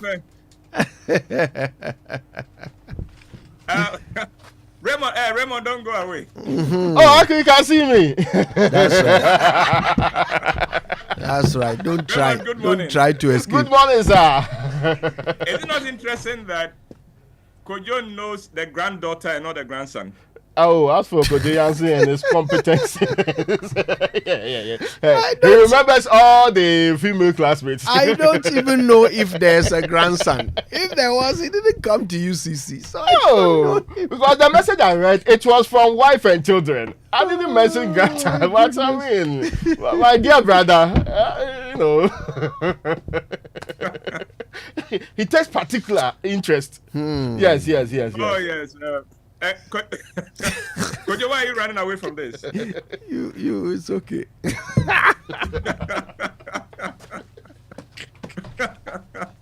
Oh, and I've seen Sami. He's not in Batakari today. Yes, so now I have actually instructed him not to wear Batakari because it is an affront to my my high office. So before he wears Alright. Batakari, he needs my permission. So maybe tomorrow I'll consider him. Okay, I hear you. I thought maybe he had to run out of his house because there was a bulldozer at the door. That is also very possible. Uncle Ibo, you know, today we are talking about the Ghana we want. Okay. And I'm wondering, I mean, the concept here is that if there was one major thing that you could change about Ghana, what would it be? Oh, I wish we could have a president who comes for only one term and decides that me, I won't chop, but you two, you won't chop. And I'm doing this for one term, so I don't have any bills to pay. I don't have anybody to please. I leave a legacy, and then I'm gone. I wish I can live to see that day. One day. Yeah. What about you? What is your wish? If I could change one thing, I think I would make it so that the president has a lot less power. I think in Ghana, our presidents have more power than the average dictator. And it's all legally given him by our constitution. So I wish we had a system where our presidents had so many checks and balances that quite literally all they are able to do is decide in what order our resources are applied to our our globally agreed priorities. Kojo, you'll be disappointed. I know. No, you'll be disappointed. No. Even if you got your wish, you'll be disappointed because, you see, this is the country where even those with authority tend to they fail the nation in discharging their duty. Because even under this constitution, there's enough check and balances, aren't there? Separation of powers. There are separation of powers. And yet, when it comes to it, one arm of government is more than happy to, as it were, take a step down for another arm to have its way. So there's a basic thing, and I don't mind how much power the president has. If the president would just decide that me, I won't chop, but you two, you know, will chop. So, but one day. I think that my presentation today is in line with the question you threw at me. So, this is my letter to a founder. Name, it doesn't matter. Okay. Dear founder, first of all, I write to inform you that we have made a mess of the nation you helped give birth to. I'm sure that when you risked your life to fight for freedom and justice for the Gold Coast, which became Ghana, you had dreams and a vision of a prosperous nation with a happy, fulfilled, and responsible citizens, putting that nation first and building on what you handed down to us. Unfortunately, we have not done that. The nation you fought for still exists, but only just. The citizens of that nation can now be classified into two categories. In one category are the political elite, or the ruling class. In this class are politicians and those who have connections to the politicians. This includes family members and friends and cronies of the politicians. They get the contracts, they get the appointments, and they have the money. And they can afford to operate above the law. They are permitted to. They live in a different Ghana. Their only worry is how to continue holding on to power. And the main preoccupation for some of them is how to loot the nation so cleverly that they cannot be charged or tried for stealing from the nation. They come up with policies that make life very difficult for everyone else. And that brings me to the second category of Ghanaians. And those are everyone else after those in the political elite. This includes anyone who is not into politics and who does not have connections with any politician or political party. Dear founder, You would envy the ease and the affluence of those in the first category. They have the power to make life easy for Ghanaians, but they choose not to. They have no problem watching as existing infrastructure breaks down, and they have no appetite for providing the necessary infrastructure where it does not exist. And so, it will distress you to know that not much has been added to the infrastructure you left us after all these years. Dear founder, the plight and the circumstances of the second category of Ghanaians will make you ask yourself whether it was worth fighting for independence for the Gold Coast. In your days, even a penny was money, and the average Gold Coaster could live in dignity. Today, the average Ghanaian does not see his future in Ghana, but in a foreign land.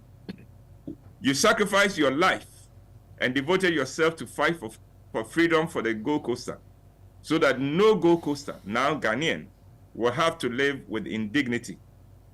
The reality now is that the freed Ghanaian leaves his free country to go and sell himself or hire himself for a pittance in a foreign country, in a country that will never regard him as a full human being, and in countries that will suck every usefulness from them and throw them back to Ghana completely empty. Dear founder, did you fight for independence for the Gold Coast so that Ghanaians will be compelled to abandon their families in Ghana and go slave abroad? Did you fight for independence so that Ghanaians will live as second-class citizens in their own countries? Did you fight for independence so that Ghanaians would go and line up at foreign embassies to beg and lie their way into getting visas? Dear founder, this, unfortunately, is what is happening in Ghana today. There are long queues at almost every foreign embassy in Ghana. The level of desperation to leave Ghana will shock you, dear founder. And now, dear founder, we have destroyed and continue to destroy our water bodies in Ghana to the point where it is feared that Ghana may have to import water in a few years. But dear founder, before you sympathize with the average Ghanaian, that is a Ghanaian in the second category, I want you to know that Ghanaian is not innocent either. The average Ghanaian may not be anywhere near where national decisions are taken. The average Ghanaian may not have much to say in how the nation is governed, but it is the same average Ghanaian who decides who gets to handle the affairs of the nation. And so far, the average Ghanaian has been terrible at it. For instance, the average Ghanaian has no qualms demanding money from the politician before voting for him. The average Ghanaian may not be in the position to influence policies, but it is the same Ghanaian who makes life difficult for his fellow Ghanaian. Let me give you just two instances of this. The Ghanaian who is fortunate to be in employment is paid 1 month in arrears. And yet, if this same Ghanaian needs accommodation, he has to find money from wherever he can get it to pay for 2 or 3 years rent advance. The hardships that impose on the average Ghanaian is unimaginable, and it is not caused by the politician, but by fellow average Ghanaian who happens to have rooms to rent. The second instance, employ the average Ghanaian in your business and you are in trouble. First, the level of productivity he will give you will leave you frustrated. And then whenever he finds any opportunity, he will steal from this very company that employs him. And that is why some of us do not blame the first category of Ghanaians too much, because they are made from the same stock of the average Ghanaian, and their lack of fellow feeling is only enhanced by power and access to power. Dear founder, we honor you and your colleagues today, but don't be fooled. Yes, we honor you today with a holiday, but we dishonor your legacy every day. Can you please forgive us? And can you find a way of helping us find the wisdom to understand that stealing from our country does not make us rich? You bequeath us a good country, a blessed country, a country with the resources to be prosperous for all her citizens. But alas, greed and selfishness have robbed us of these, and that is why I am writing you today. On this day in which we honor you, Please forgive us for making nonsense of the heritage you left for us. And please pray for us that we may find the wisdom to make the sacrifices we need to make to build a stronger and more prosperous nation. And this is from your descendant who is ashamed of what we have done to your legacy, Ebo. And Handsome, this is my presentation for today. I listened to that with fascination, because I don't know if you caught my message from the Morning Man today, but mine was a letter to our descendants. Okay. Apologizing to our descendants for the mistakes we are making today. And it's quite literally a parallel to what you've just shared with us. That demonstration of how we are wasting the present. Yes. And just making things worse than we found them.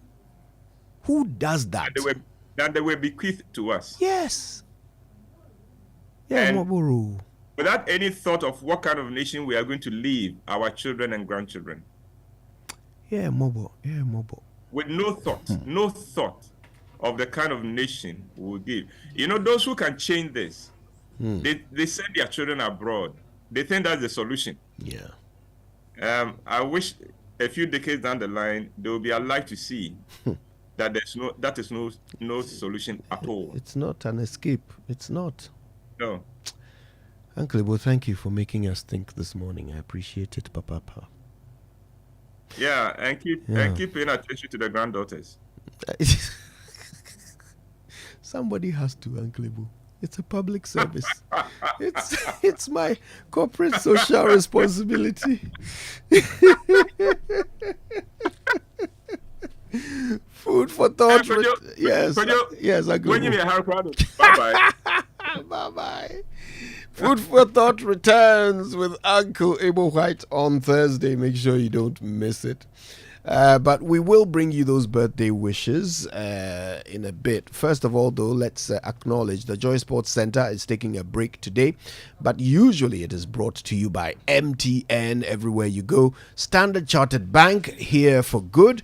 Twisco Food Drink, power your dream. And if it's football you want, well, they've got it all of it on DSTV, all the leagues, all the cups, all the matches, live in HD. This season promises to be exciting. DSTV, your home of entertainment. So, folks, imagine a world where your home or business is powered by the sun's boundless energy. I mean, picture your rooftop transform into a solar sanctuary, radiating with eco-friendly vibes and city-saving brilliance. Well, dream no more. With Standard Chartered's renewable energy loans, you can turn this dream into a dazzling reality. And guess what? Our renewable energy loans come at very low rates. That's right. We are not just offering you loans, we are offering the keys to your solar powered kingdom. Say goodbye to high electricity bills and step into a new world where every watt generated is a step towards a brighter, more sustainable future. So if you are ready to take control of your energy destiny and switch to solar today, give us a shout on any of the following phone lines: 050-153-5789 or 050-153-5790 or 0244-674-154. Let's chart a course for a brighter tomorrow and make your solar dream shine brighter than ever before. Standard Chartered, here for good. Now, listen, if you haven't heard the latest from MTN, then you need to listen up, because Free After One, MTN's Free After One, is back with a vengeance as MTN Free After One Extra. So here's what the extra is all about. With MTN Free After One Extra, you can now talk for 1 whole hour uninterrupted while paying for only the first minute of every 10 minutes you talk. Which means for every 10 minutes you talk within the hour, you only pay for the first minute, and you get to talk for 60 minutes straight with no interruptions. If you like what you hear, then, well, you can also get 70 megabytes of data for free after your first call. So now's the time to talk extra with all the people you love. To subscribe to MTN Free After One Extra, just dial *550#. That's *550#, and follow the prompts. Hello, Ghana. There's an exciting new chocolate beverage out there on the market from the producers of Carbell. Permit me to introduce you to Twisco, a chocolate food drink with a blend of premium cocoa powder enriched with Enafort. And Enafort's a combination of energy boosting minerals, including vitamins B, C, D, iron, and many more. Twisco is available in 20 grams and can be found at your nearest neighborhood store in a delightful red sachet for only 1 CD 80 pesos. To enjoy all the goodness packed in a sachet, empty contents into a mug, mixed with 180 milliliters of previously boiled water, milk, and stir. Start your day with a cup of the great tasting Twisco and power your dream. This advert is FDA approved. Yes, it is. All right. Now, listen, normally we would have brought you the Joy Business Minute by the kind courtesy of Consolidated Bank Ghana, CBG. We stand with you. And Anointed Electricals, the generator experts. Not forgetting Build Freeze solar hybrid air conditioners. Superior cooling with lower energy. Now, listen, we are asking, what is the Ghana you want? If you could change one thing about Ghana, one thing to make it better, what would that be? Use the hashtag JoySMS and post your answers on X or send them through to us on WhatsApp 055 1111 997. Okay, the WhatsApp number 055 1111 997. Or post on X and use the hashtag JoySMS. Now, social media messages on the Super Morning Show are brought to you by EcoBank, a better way, a better Africa, and Mala2 from Ernest Chemist. Mala2, power over malaria. Now, every day people face different emergencies. There is a police emergency, you've heard of the fire emergency too, and there's the medical emergency. Kojo, you name it. But many Ghanaians don't know their emergency numbers. Here's one you would want to remember forever. Star 770 hash. Star 770 hash is the new EcoBank Money emergency number. Star 770 hash gives you instant access to loans, fund transfers, utility bills, internet, and also payment of airtime and data purchase, and so much more. You don't need internet for this. Just dial star 770 hash. No need to panic in any money emergency situation. EcoBank will always come to your rescue. Dial star 770 hash now for solutions to your money emergencies. EcoBank is there. Pan-African Bank. Yes, it is. All right. Now, today on Big Stories, the question we're asking is very simple. What's the Ghana you want? What's that one thing that you would change if you could make Ghana better? One thing you would change to make Ghana better. Can't wait to hear your answers on Big Stories, brought to you by Telecel, connecting energies, Latex Foam, your partner for life, and Lancaster University, Ghana, the only British university campus in West Africa. Now, are you ready to be the next millionaire in town? I'm asking you directly this question. Oh, me? Yes. Oh, in Jesus' name. Hallelujah. Amen. Amen. Amen. Amen. Amen. Amen. I command millionaireship into your life. But see, this is what you need to do. The Telcel More Money promo is getting exciting. 2 lucky winners have already been rewarded 30,000 Ghana cedi each week at Medina and Ahafo in the weekly draw. What are you waiting for, Kojo? 1 million grand prize is up for grabs. 1 million Ghanaian cedis is up for grabs. 1 million in choppable cedis is up for grabs and could be yours. You could be the winner. Simply reload your mobile using your Telcel cash wallet and be part of the daily and weekly draws where you could win up to 30,000 every week. Purchase data or airtime using your Telcel cash wallet and double your chances. Making payments onto your fixed broadband also gives you a chance to be the next millionaire. The more you reload, the better your chance of winning in the Telcel More Money promo. To opt in for free, dial star 500 hash or send WIN to 500 or visit the Telcel Play app. This promo is regulated by the NLA on the Caritas Lottery platform. Terms and conditions apply. Telcel, connecting energies. All right, now picture this. Okay, you're lying in bed after a long day of work and you're seeking comfort and relaxation, but instead you are met with a mattress that sags beneath you. A reminder that shortcuts and compromises never help. Your comfort and well-being should have never been compromised, and that is why at Latex Foam they prioritize quality above all else. Step into their showrooms and experience the difference for yourself. Their high-quality mattresses and furniture are crafted with your ultimate relaxation in mind.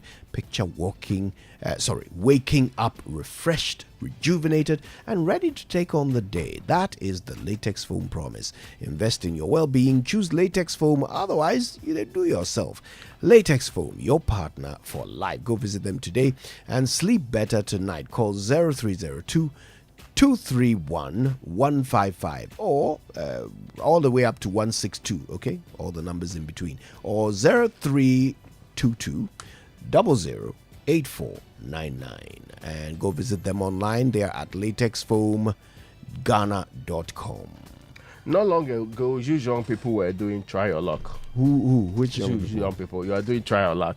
Now, for many, luck is that glorious moment when you find money in your trousers, right? When you are broke. For others, luck is being picked out of a crowd for a reward. For us, luck is a life-changing event, and we believe everyone deserves a shot at it. Now, luck is coming. The prize is so exciting; they'll make your head spin. Want to be the luckiest? Dial *712# and get your ticket. The more you buy, the better your chance of winning. And remember, when you hear that catchy jingle, this one, the luckiest, luck is everywhere. Everywhere, the luckiest. Yes, it's your cue to pay attention. It could be your lucky day. Luck is on its way to you and your community. So stay sharp. The luckiest. Luck is everywhere. Everywhere. The luckiest. Our voices are terrible. No. Mine is better. Please. Compared to yours, I'm miles ahead. Don't lie to yourself and make us innocent bystanders. The people can discern. SMS yeah. Who says what? I'm SMS Black Sheriff. Oh. If you say anything, that means you're attacking Black Sheriff too. So now you have to tread cautiously. I was going to try and protect Black Sheriff's honor. Now what again? By asking Wobete why he wants to insult Black Sheriff this morning. Why? Some may even contest that. If I follow the trend of staying in usual singing bands and what they call it, choirs, by now I've become a musician. Why? I excel in so many things. Music is just one of the things that I excel in. You see how the music we are playing even stopped. The music stopped in protest. All right, well, there's more to come on the Super Morning Show, and I can promise you none of it involves Raymond singing, but it certainly involves you and your answers to the question, what would you change to make Ghana better? Stay with us. That and more coming up. Beautiful people, we are live in town, soaking in the excitement about the partnership between Access Bank and PABS, revolutionizing the way people move money across Africa. Let's hear directly from those reaping the benefits. It's a relief. Anytime I send money back home, my family receives exactly what I send them, instantly. I'm studying in Ghana, but originally from Nigeria. With this service, my parents send my school and hostel fees directly, and they do it with so much ease. I run a fashion business. Let me tell you, sending and receiving money across Africa without those annoying forex fees has really cut down our operational costs. Benefit from instant payments across Africa with zero foreign exchange hassle. Visit our website www.ghana.accessbankplc.com or call our toll free on 0800 004400 for all your cross-border payments. Pass it with Access Bank. Access Bank, more than banking. Are you hoping to start university this October? If you want a British degree from a world-class university at a fraction of the cost, then join Lancaster University Ghana in Accra. With a diverse student community, vibrant campus life, and up to 50% scholarship to support your study, Lancaster University Ghana provides you with a world-class education that creates endless possibilities globally. Don't miss this once-in-a-lifetime opportunity. Apply to join Lancaster University Ghana, where learners become leaders. Admissions are currently officially open for our 2024 intakes. Apply now for our foundation and undergraduate programs. For more information, contact us at +233 030 221 8989 or send an email to admissions@lancaster.edu.gh. Lancaster University, Ghana, the only British university campus in West Africa. Ghana fue, tell the more money promo nabo.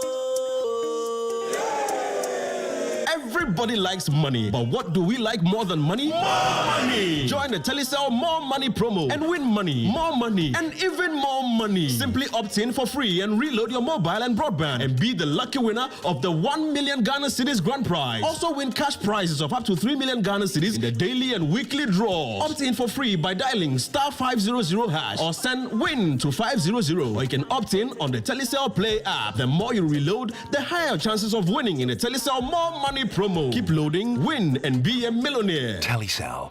Connecting energies. Terms and conditions apply. This promo is regulated by the NLA on the Caritas Lottery platform. When shopping for a dress, you say, of course, a low burst line, a little tight by the hips, covered sleeves, off shoulder, definitely. But when buying anti-malarial drug, you say, is it not malaria?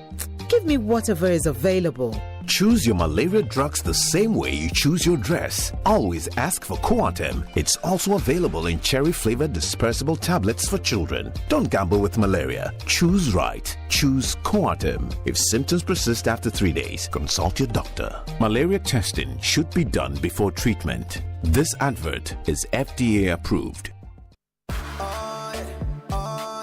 EcoBank Mobile, they make me say, EcoBank Mobile, they make me crazy. Download it and use it. It gon' make your life so easy, yeah. Oh yeah, download it. You go enjoy it. In my branding chain. In my branding chain.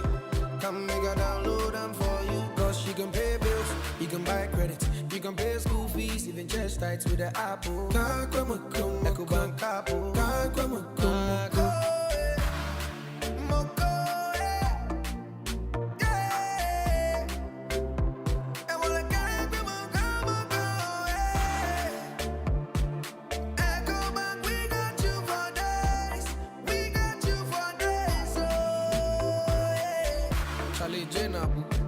Life is easy with the EcoBank mobile app. You can pay your bills, transfer to and from mobile wallet, virtual card creation, transfer to other banks, express account opening, scan and pay, express cash, all at your fingertips with the EcoBank mobile app. You know, it's 5-star life with EcoBank. Can promise. Hey, gosh. Insurance Today is a public education service by Enterprise Insurance. Ensure you speak with your insurance broker or agent before making any insurance decisions. Hello, and it's great to have you join us as we specifically talk about how you can log a claim with Enterprise Insurance. I am Barbara Taylor. At Enterprise Insurance, the claims process is broken down in simple steps for you to follow. The first step is notification. When a claim situation arises, immediately notify Enterprise Insurance by telephone, email, or online. You can do the notification directly yourself or through your broker or agent. Next step is to fill a claims form and submit relevant documents such as a valid driver's license, estimated repairs, police report, pictures of the incident, and any other supporting documents. Enterprise Insurance will duly acknowledge the claim and supporting documents. Following this, Enterprise Insurance will begin an assessment of the claim that has been filed. The next step after the assessment and verification of all the facts related to the claim will be the negotiation of the claim. After the negotiation stage and a fair compensation has been mutually agreed, then comes the final and concluding stage, which is the settlement or payout of the claim. At Enterprise Insurance, motor claims can be done entirely online and claims can be approved and paid within a couple of days if the terms of the policy have been met and the relevant documentation is presented timely. That's it. Email us at insurancetoday@myenterprisegroup.io or by WhatsApp at 0548 231149. Enterprise, your advantage.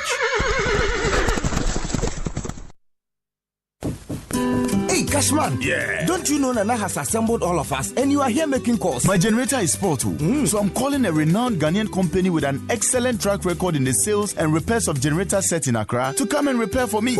Is it Anointed Electricals? Yeah. Anointed Electricals deals in quality and genuine generators with high fuel efficiency. We also rent generators. They sell quality generators from 10 kVA to 2500 kVA. They have spare parts of other generators and can repair every faulty generator set even if you didn't buy from them. Look, now we don't have any electrical problem in Accra.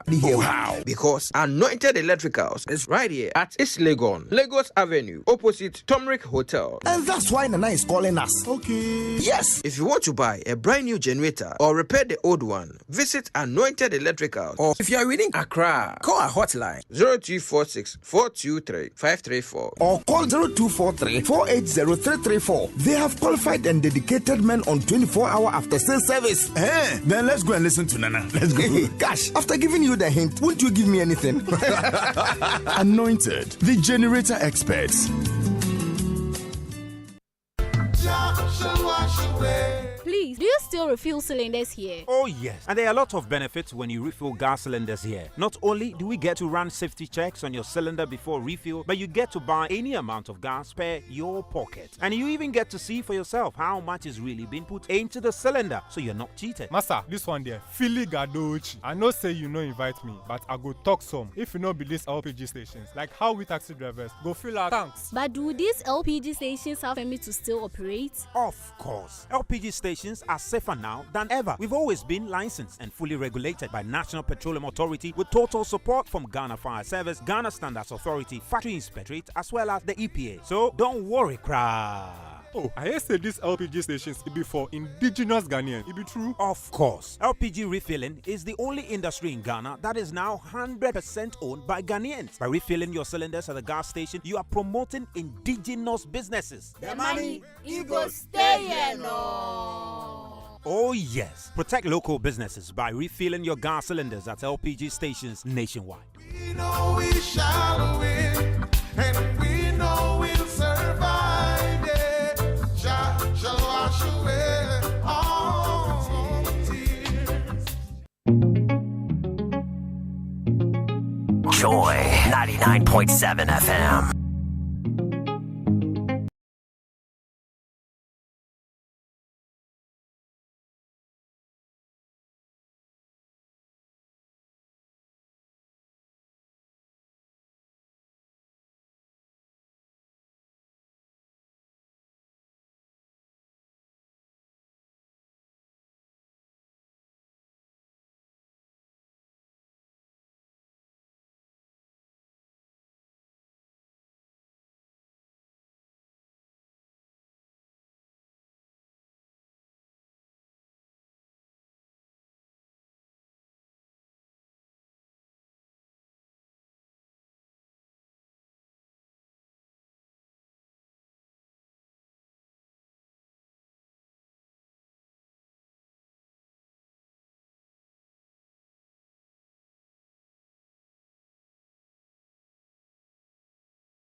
drink Lucozade from your new sleek can.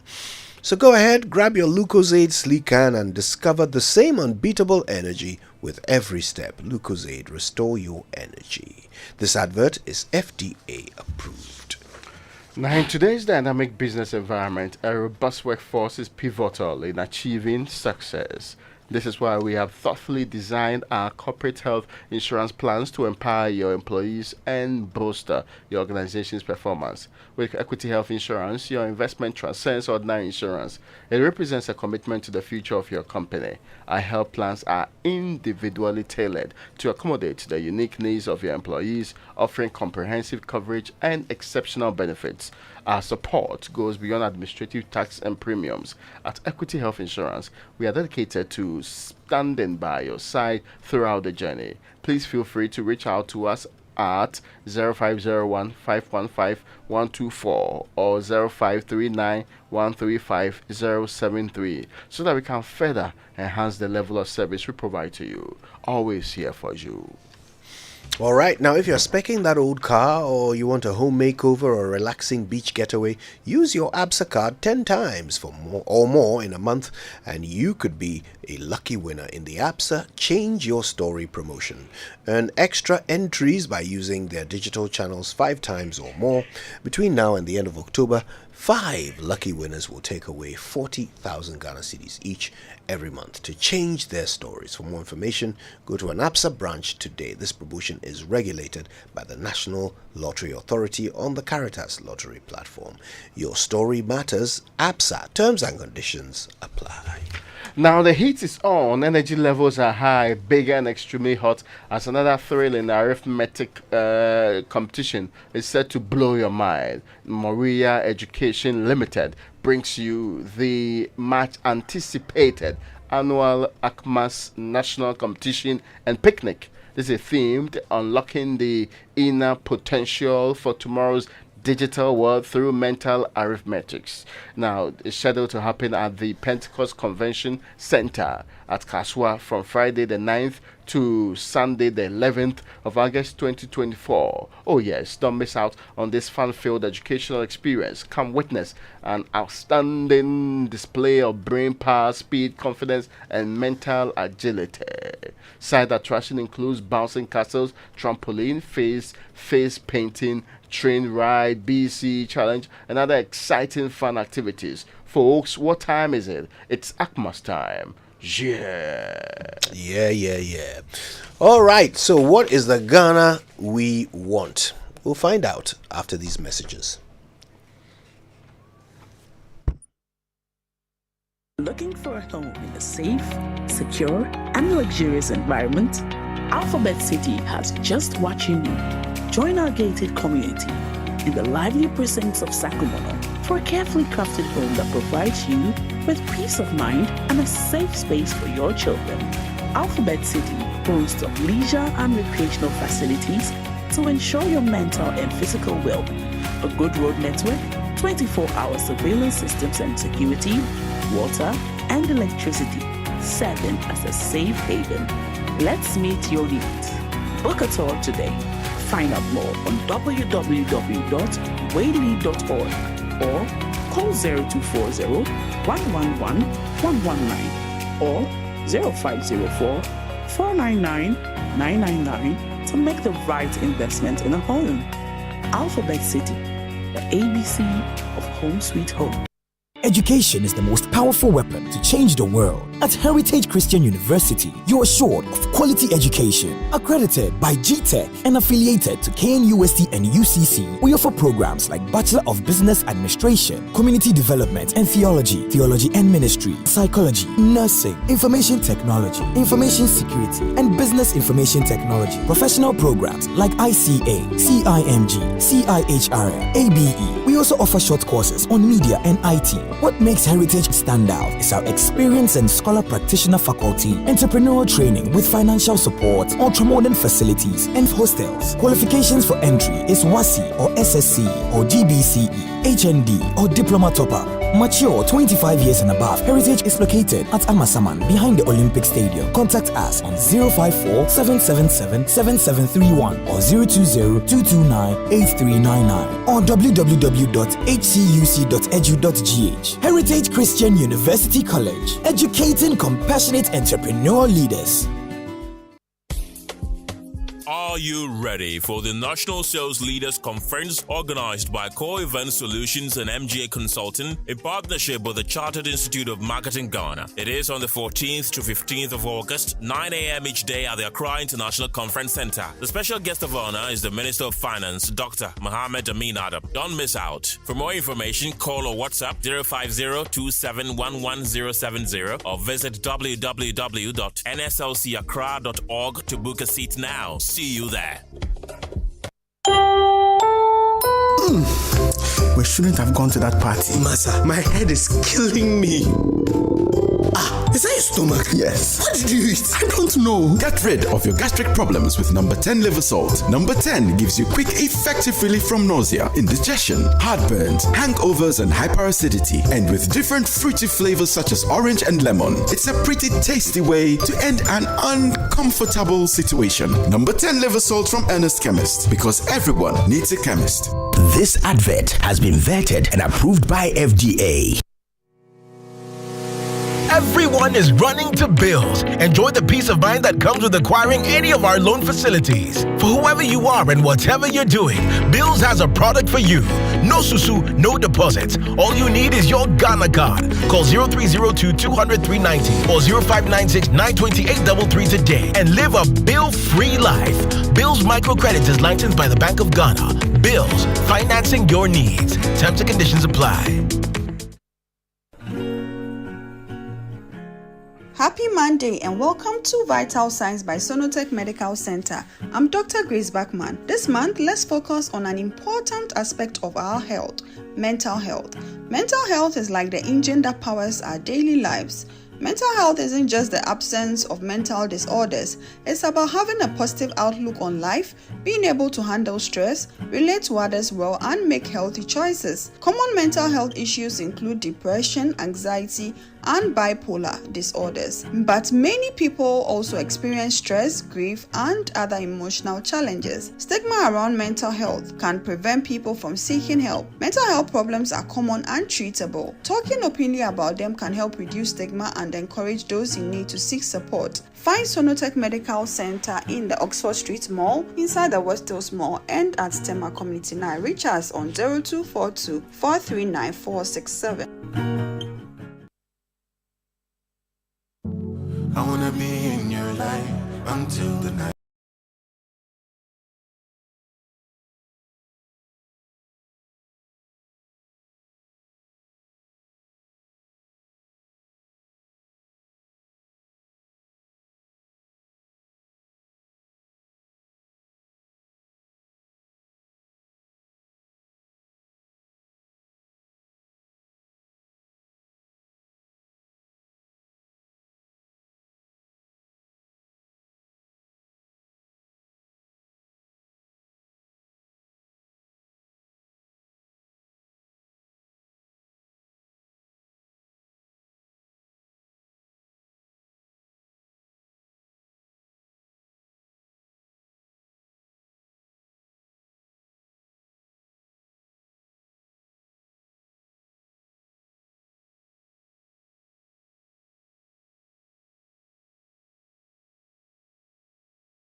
was founded by one man.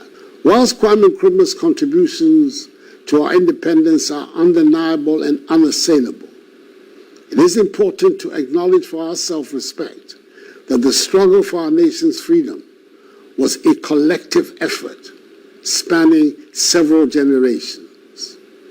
The formation of the Aborigines Rights Protection Society, the British West African National Congress, jointly sponsored by Joseph Caister Hayford and Thomas Hatton Mills, the United Gold Coast Convention, the work of countless unsung heroes, and the tenacious spirit of our people all played vital parts in bringing us to freedom and independence.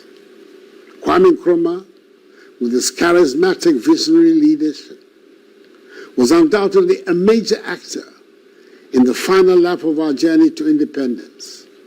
And that is why, despite the several unfortunate things that happened after independence under his watch, Parliament in 2019 decided to memorialize his date of birth as Kwame Nkrumah Memorial Day, the only Ghanaian so far to be so honored in our history.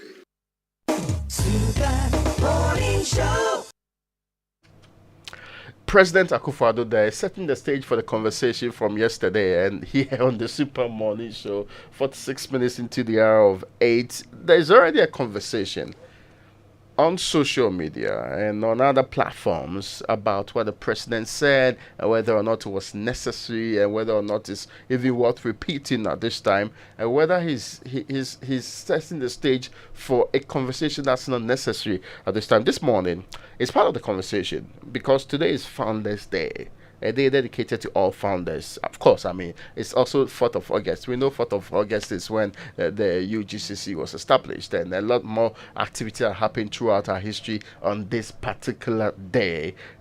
The gentleman joining us on this conversation includes Selom Brante. He's a vice president of Imani Ghana.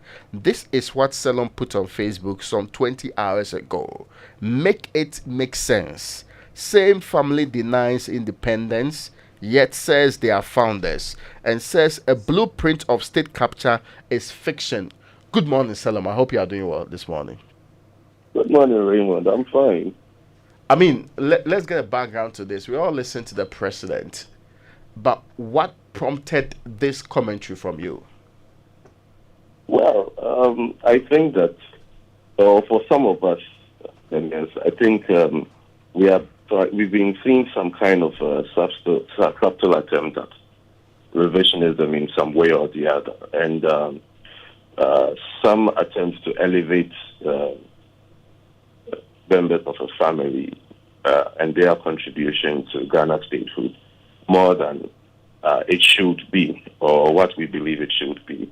And our history suggests that whilst some people played a very significant role, there are others who actually put in way much more and achieved much more, which wouldn't have been done.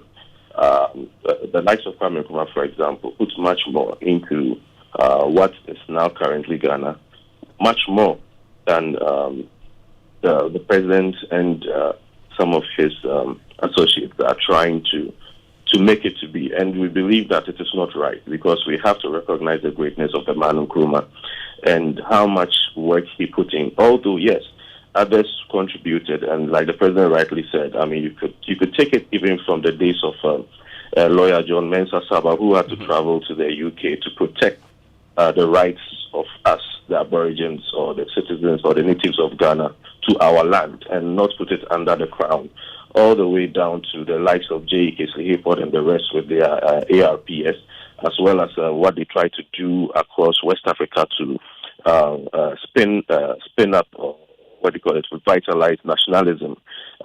Exactly 100 years ago, around this time, they were very instrumental. And then the likes of scholars like J.B. Dankwa and the rest took over the mantle and then tried to push that agenda for it. But if we are talking about the Republic, so a lot of the argument has been that, okay, there was a concept of Ghana by first prophet by J.B. Anaman in 1896 or so, if the historians, I am not a student of history. But if the historians are right, I think that was the first time it was perfect. And J.B. Dankwa sparked up the debate in 1928 with the suggestion initially of Akan land, and then later Akan land, and then eventually Ghana land, and then settling on Ghana. But the Republic of Ghana, as we know it, was directly because of the actions of Dr. Kwame Nkrumah, who was acting or advocating for self-government now, which J.B. Dankwa himself opposed and the UGCC opposed, and then which led to the 1951 election. And let's note that this is a very significant election because that was what triggered all the work that was done to ensure that there was a Republic of Ghana. The initial plan by UGCC and J.B. Dankwa and the rest was for some kind of loose federation or a pure independence of different aspects of what was then the colonial administration of Gold Coast, where all the assets and liabilities would be divided up and all those states would be independent. But Kwame Nkrumah wanted self-government for the full colony Gold Coast as a single entity, as a united entity. And that is what he fought for, if my history or what I've read is right. And that was what was sent to the Parliament of London and then ratified, to create the 1951 Constitution that made Kwame Nkrumah the leader of government business.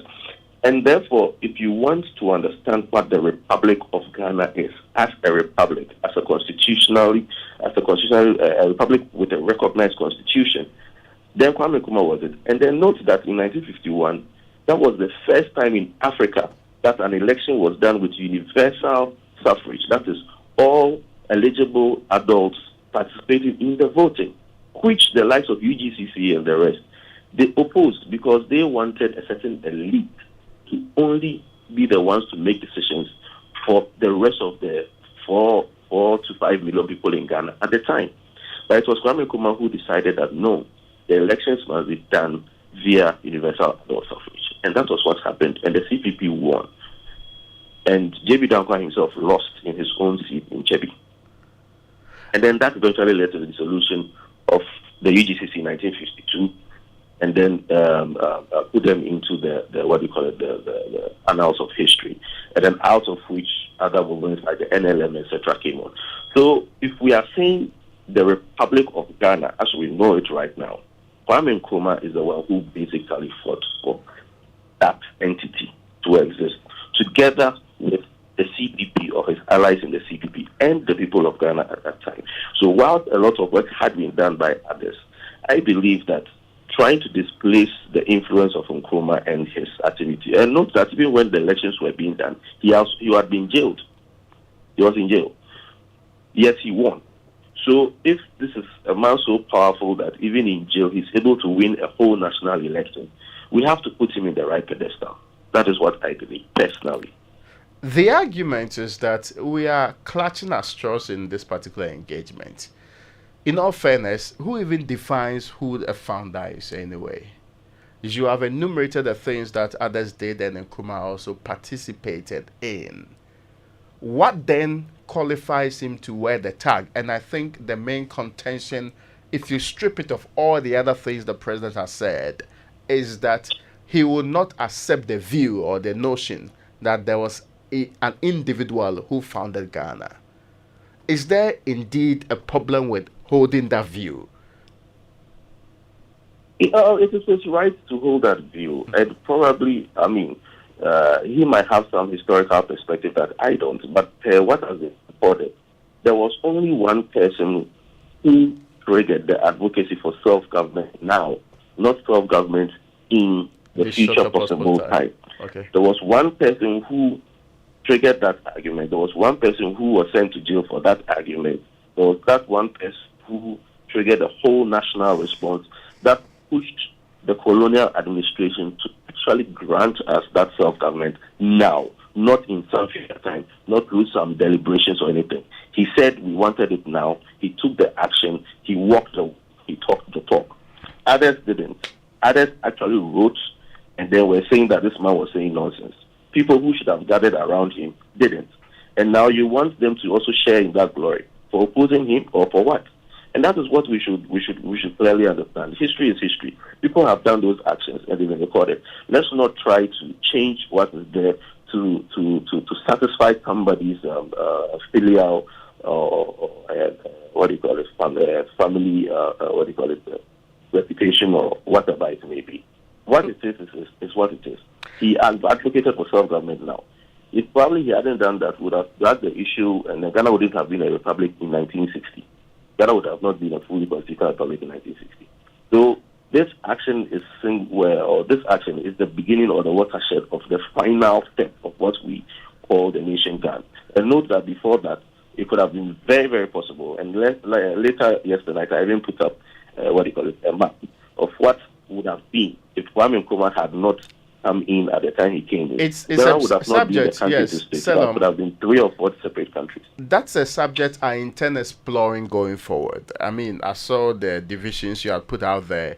But let me bring in Kwame Sapone-Siedu now. He's a Democracy and Development Fellow at the CDD Ghana. Kwame joins us now because Kwame is actively involved, just like Selam, in this particular debate on social media, in the back and forth on this particular matter. And perhaps 16 or 18 hours ago, Kwame wrote, your actions and inactions contributed to the overthrow of Nkrumah.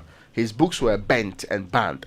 Since 1966, you have done all you can to erase his memory with little success. How you can't see this latest attempt to also fail defies me. Apocrypha, and it's been a long time since I heard that. Apocrypha writers, please continue. You have up to January 6, 2025 to achieve your pre-independence aim. I wish you luck. But if the scorn you are attracting is anything to go by, you are better off backing off. That said, hubris comes before the fall. I thought this was just a message for Founders Day. How is all of the connections you are drawing to this possible, Kwame? Well, thank you, Raymond. You see, life is about history. And I'm glad Selam has put a lot of the historical facts out. For me, these things are clear. Ghana's independence didn't happen by chance. Ghana's independence was debated, and it was debated in the British Parliament. And in the British Parliament, there are records. And so when some of these debates started, the first thing I decided to do was to go and look for the Parliamentary Hansard, which is a record of the debate that was had at the time Ghana's independence was being discussed. And I'll read you an excerpt because I put it on social media, so I'll read it to you.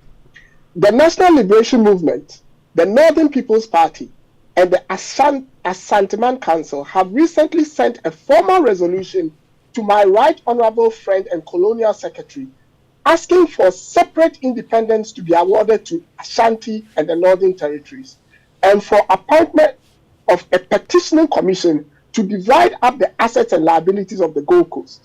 The bill, which was discussed today, is in itself evidence of the intention of Her Majesty's government to proceed with granting of independence to the country as a whole. So this is my basic argument. You sent a resolution to the parliament, the colonial parliament, for the Gold Coast to be dismembered.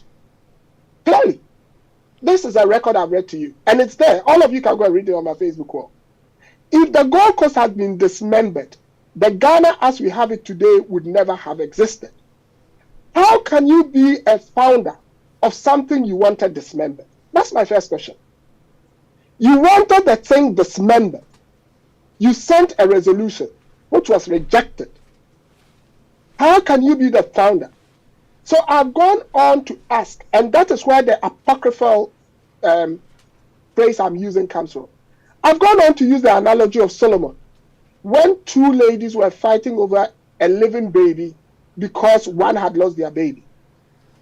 And one of the women said, Solomon said, I'll split the baby into 2 and give you half. One of the women told Solomon, go ahead and do it. The other then said, no, let this baby live, even if I'm going to lose it. Then when that baby grows up, you turn around and say, I was the baby's protector. The person who wanted the baby dismembered, who wanted to see the baby dead, then finds out when the baby has grown up and says, I was the protector. That is alternate history, because the baby would have been dead and there would have been no Ghana. And that is the narrative I'm trying to correct. And I'm not going anywhere. Look, and Salam has put it out as well. If you go forward to read from Essence from the Akim Ebuakwa Handbook, 1928 by J.B. Dankwa, he clearly states the preferred name as Akan land. He even talks about the geographical demarcation. That is also available. That is the point I am making, that don't let us write Apocrypha or the 6th and 7th book of Moses. People have been trying to write these books since the inception of the Bible, but they've never managed to get their way into the Bible. That is what the apocryphal writers of Ghana would achieve. They started since 1966, they've not achieved it. And as long as these documents, that now the trajectory of Ghana's history, still sit in the Parliament of the United Kingdom, some of us are going to continue putting the debates as per the Hansard out to debunk some of these things, because they are just wrong. And that's my position, Raymond. In all fairness, the president, and I did not hear him categorically say that Joseph Boache Kwame Chiche Dankwa is the founder of Ghana. No. That's not the point, Raymond, I'm making. Yes, the point I am making is yes, Kwame. As at 1951, let me clarify before you continue, because I don't want this to become a bone of contention. Yeah. As at 1951, as per the Hansard, if the petition of the NLM, the Asanteman Council, and the Northern People's Party had been upheld, no country called Ghana would have existed. The alternative option was what Kwame Nkrumah put across as a unitary state. And as long as that was what the colonial masters upheld, no one else but the person who put it forward can be seen as the founder. That's the point I'm making. I get your point, except that where I think the president is coming from is that others have contributed in varied ways and means. Others have done things prior to, and there's been reference to the Kisili Hefos, to the John Mensah Sabas. All of them contributed prior to. In fact, the reference has also been made to the likes of Boy Kotene, Nikob Naboni and co. Massive contributions to the fight towards independence of the Republic. So we cannot encapsulate Ghana's entire independence and make it look like a sole individual's project. That is, regardless of how outstanding the person's contribution is, I suspect that is the argument of the president. Okay. Let me. You see, I'm a scientist predominantly, but I'm also a wide reader of history. Mm-hmm. I'll take you to other countries. I guess you are aware of the Sahrawi Arab Democratic Republic in Morocco, what used to be called Western Sahara. Mm-hmm. I guess you are aware of Algeria, and they are aware of independence from France. Mm-hmm. In every country in this world, there have been people who have contributed to the liberation of the people, and we must not take that away from them. I don't think that is the substance of the conversation I am having. My conversation is the entity called Ghana. If you tell me that people contributed to our liberation from colonialism, I agree. 100%, and their efforts should not be disparaged. What I'm saying is their contribution was to our liberation, but to the formation of the country Ghana as we see it today. That was Kwame Nkrumah's thinking. And we cannot take that away from him, because it's clearly stated in the Hansard. The others fought, yes, we all wanted Sergeant Adjete and Oko, they all wanted us, but even then, as at 1951, there were two schools of thought. Should we do it immediately, or should we do it in a graduated way, dividing the pie of Gold Coast in a particular formula? I can also show you documentation and letters where Kwame Nkrumah's idea of a unitary state and independence now was called a criminal conspiracy. Who writes a letter saying that something is a criminal conspiracy and turns around to say, I am the founder of the criminal conspiracy? Yeah, Kojo read that letter earlier. Yes, that's the JB Dankwa letter. So how you see, that's the point I'm making. Who writes a letter saying something is a criminal conspiracy and years later, isn't that apocryphal? Look, we are not going to allow anyone to rewrite Ghana's version of history because all these documents exist. That's why I use the analogy of the baby in the presence of Solomon. You claim something is criminal, but now that it's succeeded, you claim credit for it. What's cognitive dissonance? Now, let me bring in Salom because you did mention the alternate reality that Salom had created and the proposals, counter proposals that were on the table as around independence. So, Salom, you said it's 1951 and Nkrumah, instead of winning the election, loses the election to UGCC. Take it up from there. What would have happened? That means that the self-government now agenda, which means that wouldn't be the order of the day. So we would go to the British Parliament with an alternate proposal, and that would have been what J.B. Dankwa in his writings would have proposed, which would have made the whole of Asante Mine as we know it right now, as per how it was defined as Asante Confederacy, I think somewhere in 1935 or so, when the British colonialists made some documentation on that. That would have been the boundaries of the Asante Kingdom, and then that would have been its own country.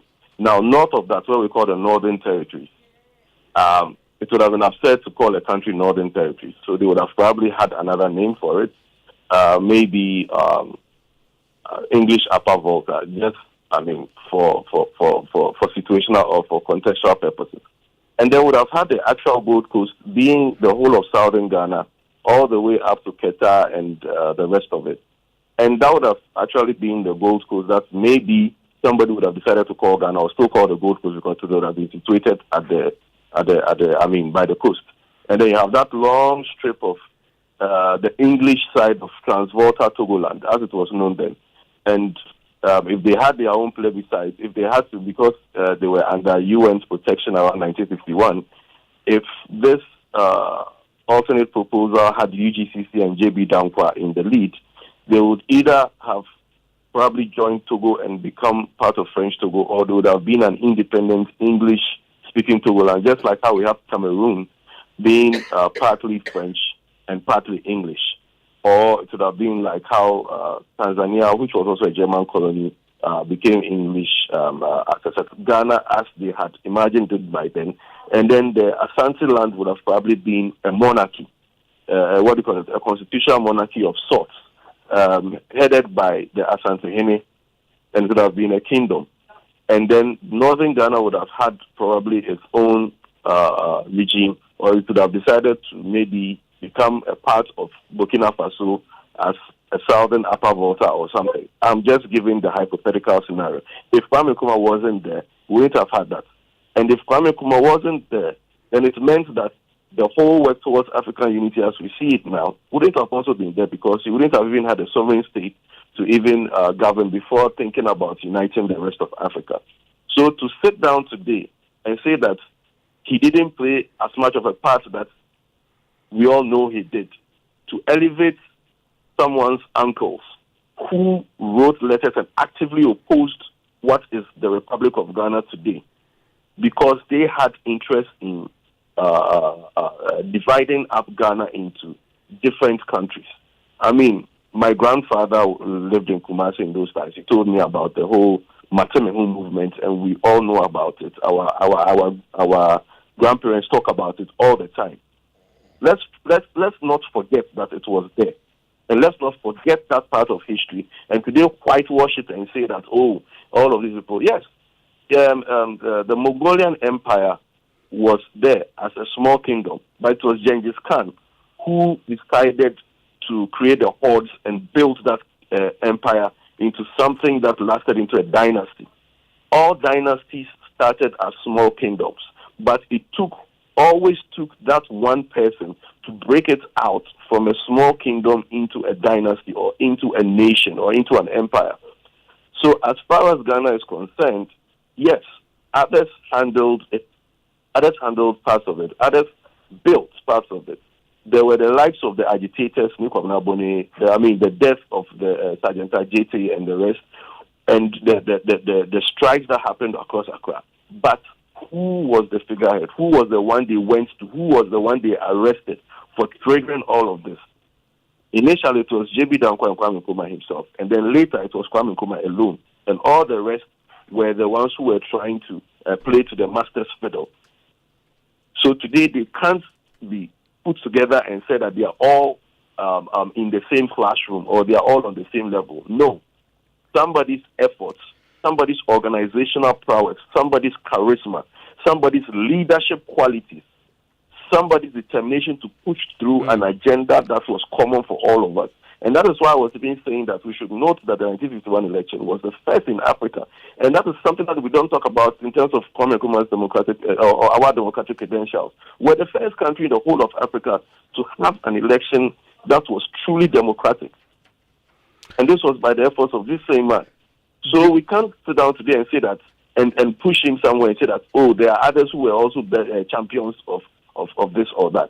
It was Kwame Nkrumah who put together what was required to ensure that we had the Republic of Ghana as we know it today, with the common flag, with a common anthem, with a common identity, put all the tribes together and said that this, if you are within this geographical, boundary, then you are a Ghanaian, you are a national of this nation called Ghana. And we are talking about the president's statement here. Gentlemen, I need us to wrap up this conversation because there's a bigger conversation about, since we have a holiday on our hands, what we want to do with Ghana. Of course, history is being contentious. What many people elsewhere would have settled and moved on with their lives quickly. We have difficulty with some agreeing on this point. My last question to you is, where do we go on from here? We have a holiday dedicated today, August 4, that was yesterday, right? Yeah, dedicated to this particular holiday, Founders Day, appreciating everybody. There's a day set aside for Kwame Nkrumah, specifically on his birthday. There is also Independence Day. So we have still much that we demoted the Republican Day, and it's no longer a public holiday today. Where do we go on from here? Do we need to have a different understanding about which days qualify? Because it appears it is only when we have these days that the conversation resurfaces, or a vice presidential candidate chooses to determine who is the best performing president in Ghana, that this conversation resurfaces. Kwame. Okay, thanks. It's an interesting one. But before I address that, let me read you one final thing from the Hansard that would shed more light. It goes, the House would wish to know that a formal reply has now been sent to these resolutionists in the following terms. Her Majesty's government do not consider that the partitioning of the Gold Coast is in the interest of the Gold Coast as a whole or of any of its component parts, and cannot abandon their established policy, which is directed towards the grant of independence to the Gold Coast as a whole. Her Majesty's government are now proceeding with the preparation of the necessary constitutional instruments having regard to the circumstances of the Gold Coast and the efforts which are made to reach agreement locally. The granting of independence of the Gold Coast is an act of goodwill which Her Majesty's government's trust would be received by the people of Gold Coast in the spirit of responsibility and will command the respect of the world. So it is clear from there that the resolutionists were repulsed. So based on what I've just read, if you then tell me or ask the question, what are we going to do with these days? I will take you back to Ghana from 1957, 6th of March, to 1st of July 1960, when the first republic was promulgated, were we having this conversation? It is only when government changed hands in 2017 and people tried apocryphally to bring in certain dates to please others that this conversation became an issue. So for me, I think the easiest way would to revert to the status quo because the evidence is clear and there. Ghana, as it stands, as you and me call ourselves Ghanaians, Raymond, somebody, friends of mine who come from like Transwater Togoland, would probably not have called themselves Ghanaian today and wouldn't be having this conversation with me. I probably would have come from Akanland based on the documents we have. I wouldn't have been Ghanaian. And so I wouldn't even have been couched with the right authority to be part of this conversation because I would have been from Akanland.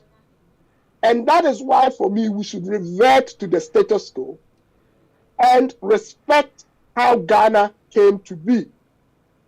Get rid of a lot of these holidays because they are economically even unproductive.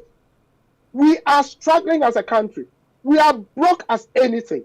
And we have these holidays unnecessarily to glorify people who contributed little or next to nothing to what is Ghana today. I never said they didn't contribute to the liberation of the people who lived in the Gold Coast. No. I am talking about Ghana. And we glorify them with these days. That is what should change. And that's what we should do with Ghana. We can put these days to more productive use. That's my point. Well, let me hear from you, Selim. Of course, we know that John Dramani Mahama, the NDC's flag bearer, has already stated that he would bring back July 1st as Republic Day instead of this 4th August Founders Day that we are celebrating today. So what does it mean to be a Ghanaian?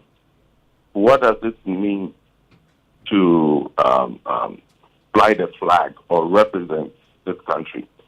We have lost a lot of it in a lot of this semi-nationalistic bickering. And I believe that we should all look with pride to what people like Kwame Nkrumah did, to blaze trails, to market this country, and to show that we are a unifying force as a people. However, through lots of years of misleadership and the rest, we are at a point where we have sunk to the lowest as Ghanaians, where people at the least chance would want to deny their Ghanaianness for one reason or the other. And I believe that some of these things that the leadership does not help. Where we say that yes, we are changing things, and this one was more significant than this, and that all of that doesn't really matter.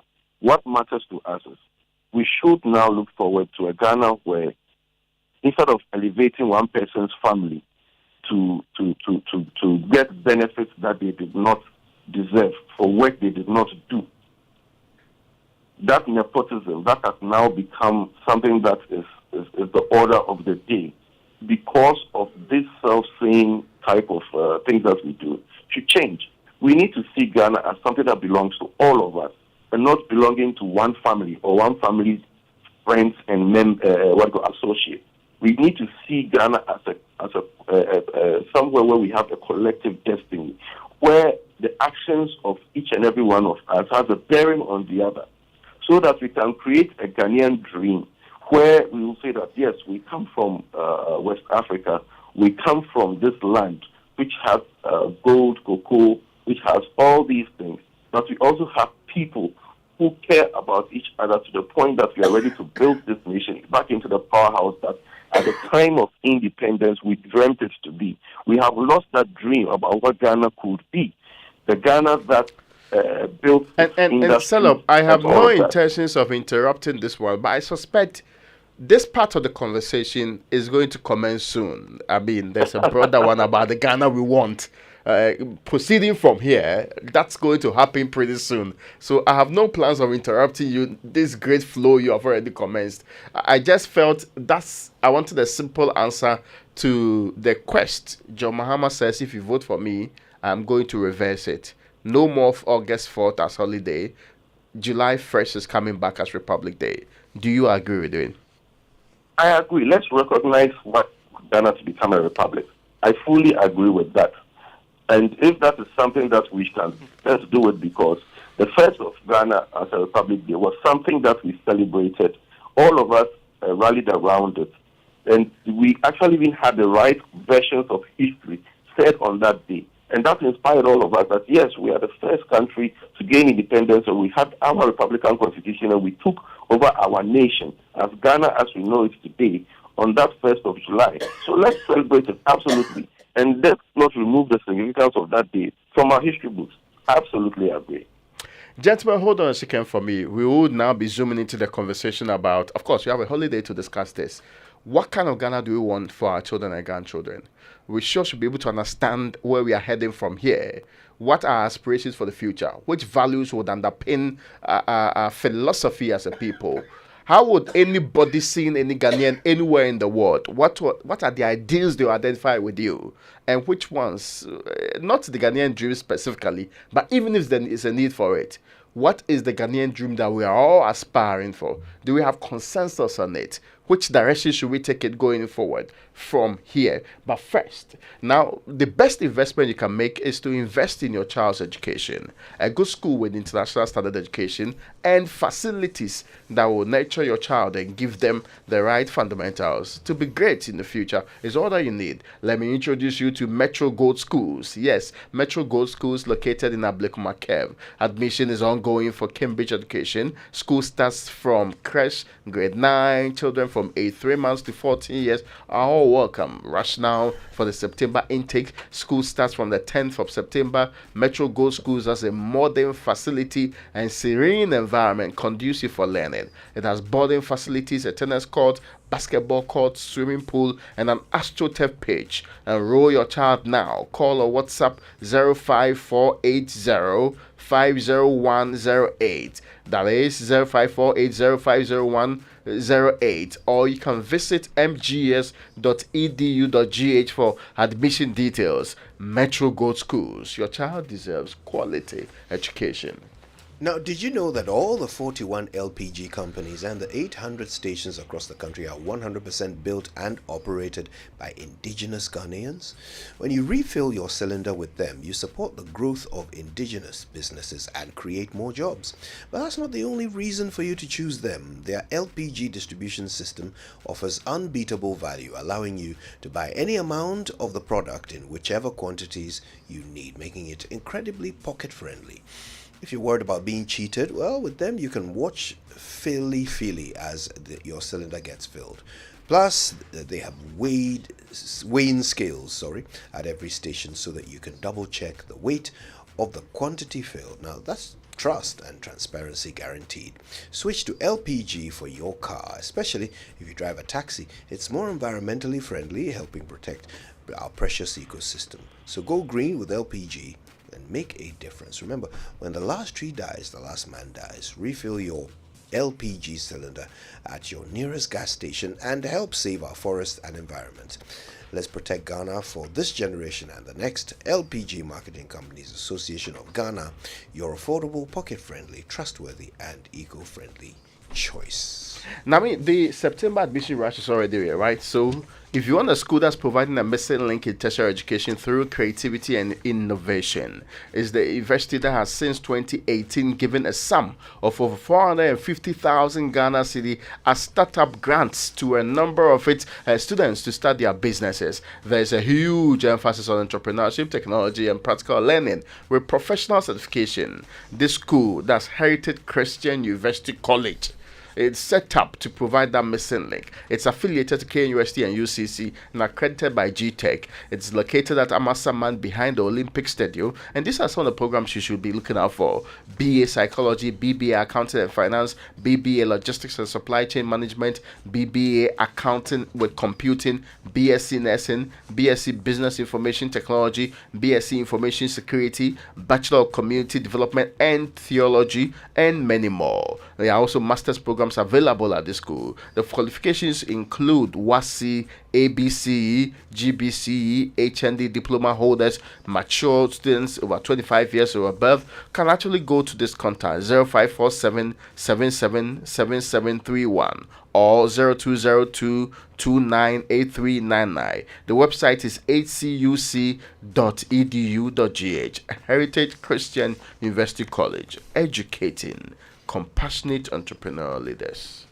Now, Core Events Solutions and MGA Consulting, in partnership with the Chartered Institute of Marketing Ghana, brings you the National Sales Leaders Conference, NSLC, on the theme Sales Unleashed, the role of sales in sustained organizational revenue growth and economic development. Now, the event is on the 14th and 15th of August 2024 at the Accra International Conference Center from 9 a.m. each day. Now, the special guest of honor is the Minister of Finance, Dr. Mohammed Amin Adam, and the National Sales Leaders Conference will focus on sales innovation, revenue growth, sustainable sales strategies, and sales leadership. It is specially curated for sales leaders to make a transformative impact. For more information, call us under WhatsApp to 050-271-1070 or just go to nslcaccra.org to register.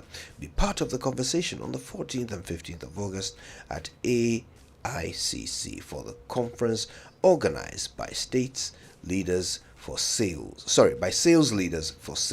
leaders. NSLC is supported by Telecel and Star Oil.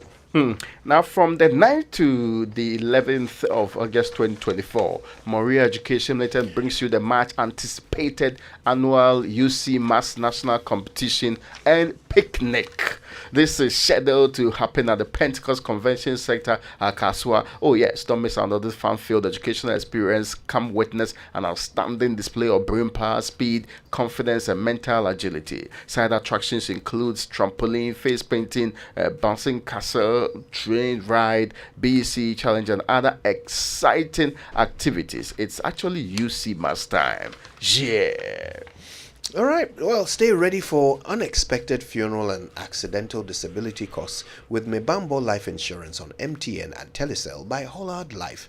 And also cry because with as little as 2, 10, 25 or 50 Ghana cedis per month, you can get up to 30,000 Ghana cedis for funeral and accidental disability costs. Just dial *269# to register on MTN or Telecel with your Ghana card number, and automatic monthly deductions will be made from your mobile money wallet. And as many as 7 biological dependents can be added to cover your spouse, children, parents, grandparents, and in-laws. No stress at all with a quick claims process. Get more Asumje with Hollard Life Mebambo and live your best life. It is insurance made for you. Terms and conditions apply. And when we return from these important messages, we will answer that existential question: what is the Ghana we all want? Hey, Eradi, where are all these high bills coming from? Now, wait a minute here. In these times of high electricity tariffs, Build-Freeze solar hybrid air conditioners are your sure bet to cut down on electricity bills. Build-Freeze cool your buildings comfortably with very low energy consumption. The amazing part is the air conditioners are built with the latest German technologies that give you 80% savings on energy consumption compared to traditional air conditioners. Build-Freeze come with a 6-year warranty and free after-sale servicing for a year. Please call us for purchases on 053-1100-915, 053-1100-915. Build-Freeze, superior cooling with lower energy. Exhibition of the register. Attention Ghana! The Electoral Commission will from Tuesday 20th August to Tuesday 27th August 2024 display the voters register across all polling stations throughout the country between the hours of 7 a.m. and 6 p.m. each day. This is your chance to verify your personal details, confirm your polling station, ensure no unqualified persons are on the register, and remove names of deceased individuals by providing death certificates, burial burial permits, and obituary notices. As proof of death, registered voters must appear in person with their ID card or registration slips. You can also check your details by dialing *711*51#. Objections to names on the register can be made on the grounds that the person is a minor, foreigner, not of a sound mind, impersonating another person, or not residing in the area where he or she registered. Applicants have the opportunity to object to the inclusion of their names on the exception or multiple registration lists. Remember, the exhibition of the voters register will start from Tuesday 20th August to Tuesday 27th August 2024. The register will be displayed at all polling stations across the country from 7 a.m. to 6 p.m. each day. Your vote is your future.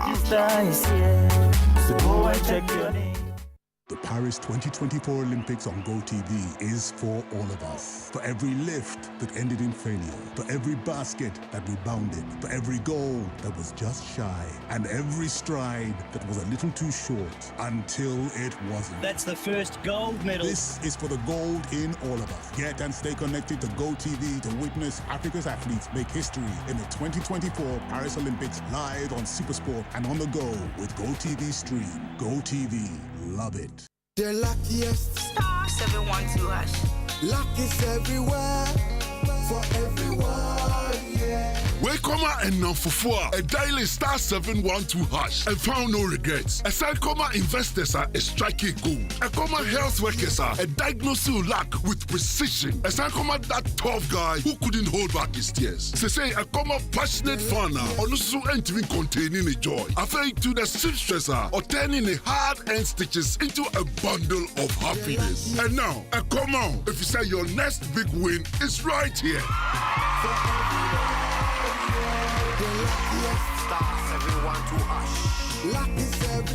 Dial *712# and join the luckiest winning celebration. From the 1st of July 2024, dial *712# to keep buying tickets as a group, individual, or even as a community. Win loads of cash and prizes in the community draw or go for the grand draw on the 30th of November 2024. Unlock your luck with *712#. Join the winning streak now. The luckiest *712#. Luck is everywhere for everyone, yeah. The luckiest. Nah, your child has lost weight too. But I feed him every day. Oh. Have you been taking him for weighing? It is very important to track your son Kumi's growth to ensure he's developing properly. Then I will take him to the clinic tomorrow. That is why for me, after exclusively breastfeeding my baby for 6 months, I introduced other foods. This helps to provide all the necessary nutrients. It is important to be taking your son Kumi for weighing, where they teach you the kinds of foods to promote your baby's growth and development. They will even teach you how to always wash your hands before handling your baby to prevent the spread of germs and to get your child vaccinated against diseases. Good morning, mothers. I am proud of you for discussing vaccination and the growth and development of our children. You can also get your COVID-19 vaccine if you didn't take it during pregnancy. Next time when I go for weighing, I will go with my husband so that both of us can take the COVID-19 vaccination. It is important to pay attention to your child's health, growth, and development. Attend weighing regularly. This message is brought to you by the Ministry of Health, Ghana Health Service, and partners. Fighters for African freedoms, I appeal to you in the sacred name of Mother Africa to leave this conference resolved to rededicate yourselves to the task of forming among the political parties in your respective countries a broad united front based upon one common fundamental aim and object, the speedy liberation of your territories. Our enemies are many, and they stand ready to pounce upon and exploit our every weakness. They play upon our vanities and flatter us in every kind of way. They tell us that this particular person or that particular country has greater or more favorable potentialities than the other. They do not tell us that we should unite, that we are all as good as we are able to make ourselves once we are free. Morning Show. Manchester City are the Premier League champions again. When it's football you want, get it all on DSTV. All the leagues, all the cups, all the matches live. Because when it comes to football, we've got it all day, all night. No matter what package you're on, you're always going to get football on DSTV, your home of entertainment. Hello? Kwame, Charlie, who game no best start you. Obiawa, Salah de Namnaba, Alan de Sukra, chill drinks no. Sakadie, or Chile one corner, the show Simenu, Vibe Nkwa, na Vinny Junior de, Sesia no bow. Masa, Yene Tamnabra. All your best football friends are waiting for you to join them for a thrilling football season on GoTV. Get GoTV Max now to enjoy La Liga, Serie A, Europa League, and more for only 140 Ghana cedis per month. Reconnect today, dial *759# and get all the action. GoTV, love it.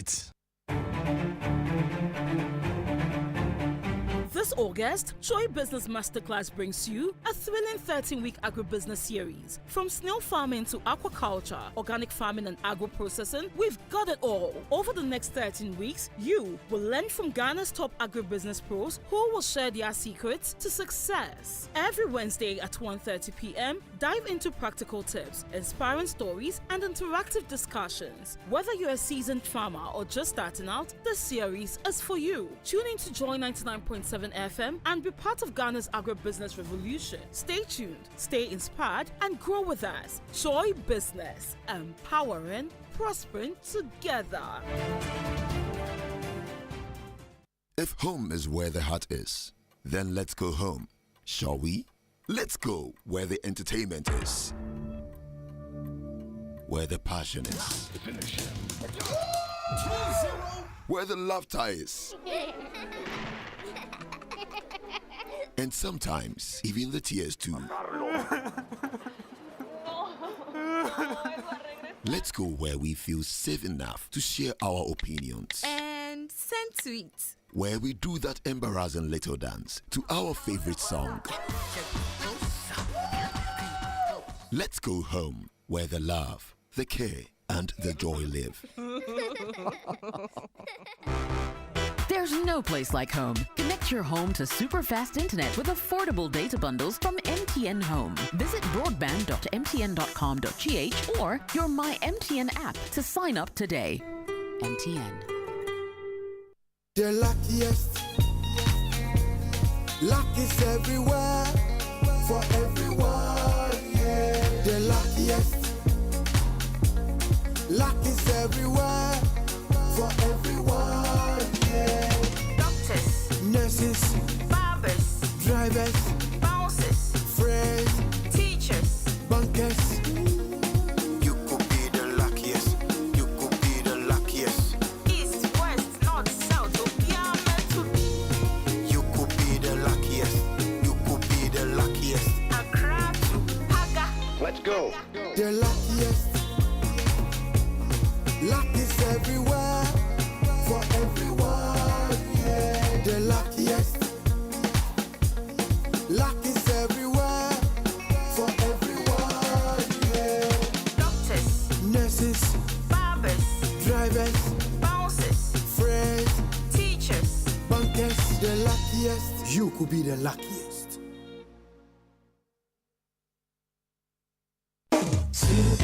Morning Show. Here is a phenomenon against which all African freedom fighters must be on their guard and resist to the utmost.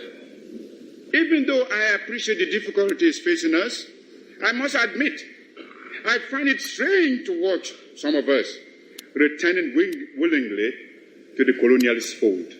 This time, they don't even have the excuse of being forced to subject themselves to foreign domination. It makes one wonder why so much effort and sacrifice and so many lives were given up to the achievement of independence in the first place, if it can only be so quickly and easily surrendered. We must. If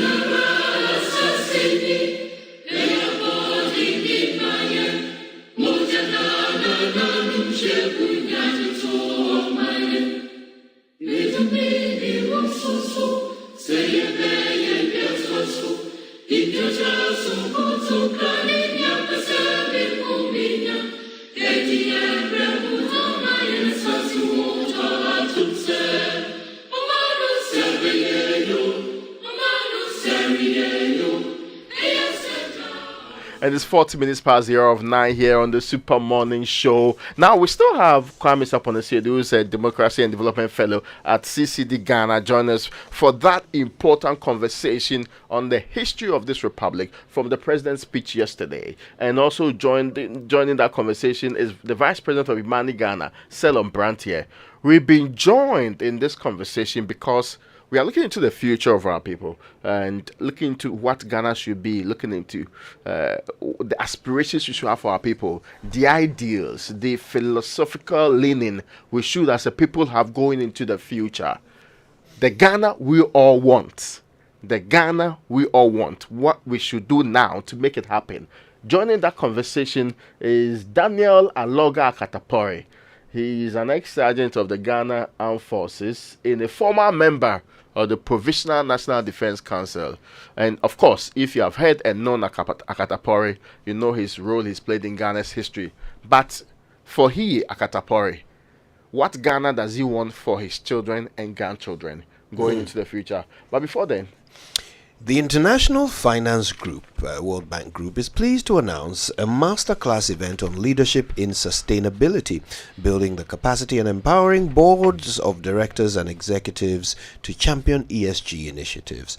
Speakers will be Mrs. Catherine Engman, Mr. Moaz Maui, Environmental, Social and Governance Advisory Lead, North and West Africa, and Miss Damilola Sobo. It's on the 6th of August 2024 from 9 a.m. till 1 p.m. The venue is the World Bank Building, IFC Conference Room, King Hassan Street, plot number 3 at Ridge, and the participating rates are for an individual 3,000 Ghana cedis, for a group 2,500 per head, or for 2 for 5 participants. If you have a bigger group, 2,500 per head, or for 6 or more, and free registration is available. So contact 0257 579 522. So that's 0257 961 522. Okay, or 0593 999 503. Certificates will be issued to participants at the end of the masterclass. As a member of the Fanti Confederation, I fully support what I'm about to do. Amen. This September, all roads lead to Cape Coast for the 60th Ogua Fetua Fashe Festival. This is from the 1st till the 8th of September 2024. Come and experience an explosion of culture at Ghana's biggest festival. It's going to be 8 days, 8 solid days of historic memory-making events like the Akom Night and Night of Reverence at Cape Coast Castle. No, tomorrow, when I mention the event, then His Excellency, His Royal Majesty, in studio with me would explain what it's about, but not today. There will also be the Bakatui Regatta, the Royal Dinner with the 24822 the second, who is the guest of honor. There will be Orange Friday, yeah. And the big climax, the Grand Deba, is on Saturday, the 7th of September. For the first time this year, you can experience a fashion in the park. Listen, this is a 24/7 food, drink, and entertainment bazaar, which will run non-stop. It's a breakfast to breakfast. You can stay there, everything will happen. From the 1st to the 8th of September at the Bakano beachfront. For inquiries and to book a stand at a fashion in the park, call 05960506000. Media partners are multimedia, so come and vibe with your favorite stars from Adom, Joy, and Hates. The 60th Ogua Fetua Fashe is going to be 8 days of fun, culture, and merrymaking. See you there. Now, look, the latest from MTN is that the MTN Free After One has been upgraded to MTN Free After One Extra. So what's extra about it? Well, with MTN Free After One Extra, you can talk for 1 whole hour uninterrupted while paying for only the first minute of every 10 minutes you talk. Which means for every 10 minutes you talk within the hour, you only pay for the first minute, and you get to talk for 60 minutes straight with no interruptions. You like what you hear? Well, As if that's not enough, you also get 70 megabytes of data for free after your first call. So you see, now's the time to talk extra with all the people you love. To subscribe to MTN free after 1 extra today, just dial star 500 hash. That's star 500 hash and follow the prompts. Now, the Energy Commission and the Ministry of Energy presents the 5th edition of the Energy Commission Senior High School's Renewable Energy Challenge. The challenge aims to develop the research skills of senior high school students and promote technological innovation in renewable energy. The competing schools for the northern sector are Ola Girls SHS, St. James Seminary SHS, and Kranza Technical Institute, WA SHS, Indera Jakpa, SHS Dabokpa Technical Institute, Notre Dame Seminary SHS, and Waluwali Senior High Technical School. The competing schools for the southern sector are Antaman Girls SHS, Infansipim School, Wesley Grammar SHS, St. Roses SHS, Bando SHS, Rara SHS, Obuasi Senior High Technical School, and Walwali Senior High Technical School. Join us for the Northern Zonal Challenge on Saturday, the 10th of August 2024 at 12 p.m. live. This is happening on Joy News at the Engineering Auditorium, but live from the Engineering Auditorium, KNUST Kumasi, and at the Great Hall on Monday, the 12th of August 2024 at 10 a.m. for the Southern Zonal Challenge. The event is proudly supported by GIZ, Ashesi University, and VRA. Media partners, Joy News.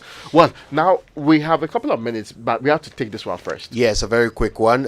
Make sure you check out kingdomstoreonline.com for the best quality office essentials, equipment, and furniture, as well as stationery from Kingdom Books. It's all very affordable. You can pay via Momo, and they will give you free delivery if you're in Accra or Tema. Terms and conditions apply. At Kingdom, quality and affordability are their hallmarks. So, gentlemen, I'm giving you 5 minutes uninterrupted. The question is simple. Outline for us the Ghana we want. What should that entail? And again, what should we start doing now to attain that vision of the Ghana we want? Let me start with you, Sergeant Daniel Aloga Katapori. Good morning, sir. Please unmute. I suspect you're already on mute. So, yes, please unmute, sir.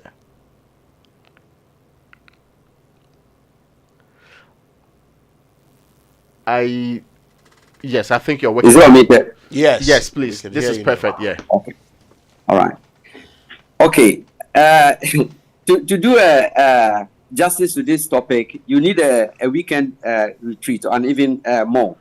But in general terms, it manifests itself in the corruption that we have in the society.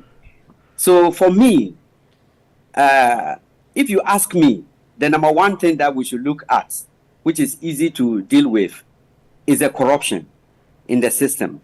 Because I link the corruption with so many things, with what happens at the Legon traffic light, at Shiashi, even now Adenta also. And it's even getting to Pantan Junction. You get all these children, very miserable, selling things, and their parents and their mothers join them, and it's so harrowing that if you could avoid that area, you would avoid it just because of the torture you get just seeing that, and you can link it straight to the corruption. So for me, I want my children to grow up in a society where some of these things don't exist, so that, for example, it is not who you know, who gave birth to you, or the connections that you have that matter, but your ability.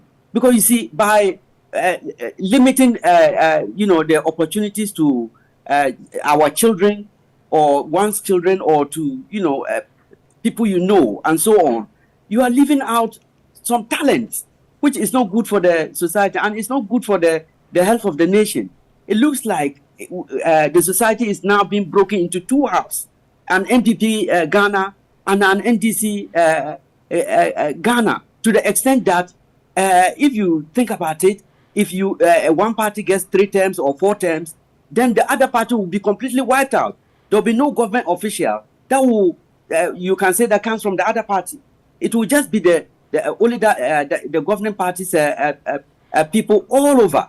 And then the only way for that other party to ever get to power will be through violence. And that is the thing that is worrying me. That what is happening is like those of us that have been lucky. And that's all that it is. It's luck that you get into the middle class. And now our fellow people in the middle class are leading us to the slaughterhouse.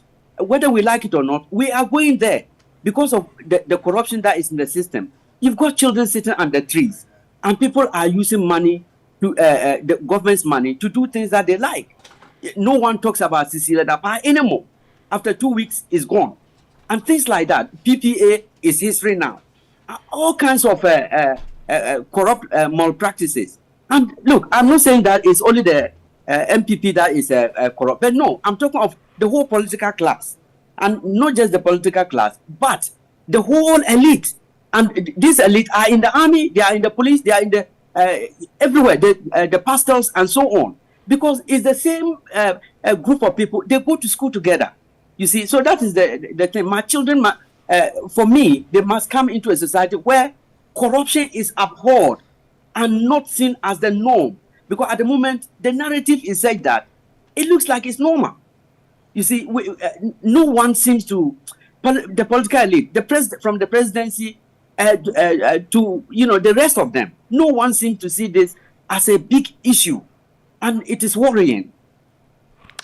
Many thanks to you. Let me now bring in Selom Brandt here. Selom, in the next 5 minutes, which outline for us the Ghana you want and how we get there. Yes, Selom. Yeah, sorry, I was on mute. Brilliant. So let's situate this in some of the current social media discussions that have taken the nation by storm. Youth of today, if given the chance, would rather opt for a foreign passport than to get a full education in Ghana at the highest level. That should tell you how much we have lost as a nation. If we think about the fact that about 50% of Ghanaians were born after 1997. 50% of all Ghanaians today were born after 1997, because I do remember very clearly that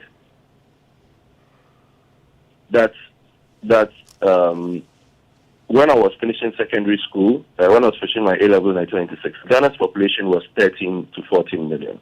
Today, our population is 32 million. So actually, it's more than half. So within this time, we have created a new generation of Ghanaians that believe that they should belong to a different country in order to get what benefits life has to offer in terms of economic empowerment, in terms of social status, in terms of the ability for them to exercise their potential. So whether it is education or sports or other disciplines where you can achieve, you would realize that for a Ghanaian to move far ahead in life, they believe that the only way they can do that is to go out before coming back in. Interesting. Yeah. So now when you look at it that way, then you ask yourself, what has happened or what vacuum has been created so much that there is a very firm ingrained belief that it is only being out of Ghana that we should make it. It means that we have lost what should make us believe in this country.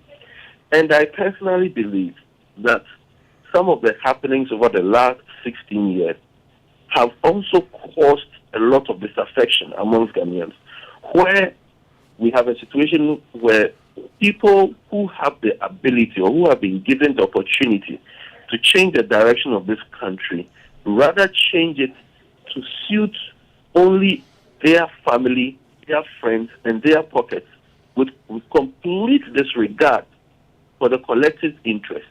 We have become a nation where we are voting people, or we have to choose between the lesser of two evils. Who do we think will steal less? That is the decision a lot of us face every time there is an election. Who do we believe is going to mismanage less? So you would realize that even when the campaigns, as we are in campaign season, it is not even a campaign about ideas that will push Ghana forward. It is about a campaign that shows who hurt us the least. And that is what we become as a nation. We are fighting over who will give us, who would hurt us the least. But that shouldn't be the conversation. Within these same generations, we've had Ghanaians who we can see have been able to do major exploits. But do we, as a people, value these heroes? And it is these heroes that will inspire us to move on and create something better for the next generations coming forward. But if we continue to bury our heroes and rather adulate people who have not done anything but have put their faces or their pictures on a ballot box and then hail those people as heroes, while the real heroes have to work hard and are being beaten down by the system, then this country is going to go nowhere and won't get a Ghana that we want. We need a Ghana that recognizes its heroes, not political heroes, social heroes, people who have moved for social change, people who have moved for communities to change, people who have inspired the younger ones, people who keep inspiring the younger ones, people who are sacrificing. We need to recognize those people. It is kind of like now, look at the renaming spree that happens. We rename everything. If you take out, let's say, the President the First Airport, we are in a country that is struggling to rename everything after somebody's father, somebody's uncle, somebody's relative who was in power or who was close to power or for whatever reason, and we don't even know what those people did to even deserve that. We have reached a point where we do not want to do anything that does not give us political gain, and that shouldn't be the case. This isn't the Ghana that the forefathers fought for. They wanted a Ghana where we would also grow and prosper and be able to be an inspiration to the rest of Africa. And we need to return to that. And we cannot do that if we continue the hero worship that we do today for no coffee in people's pockets.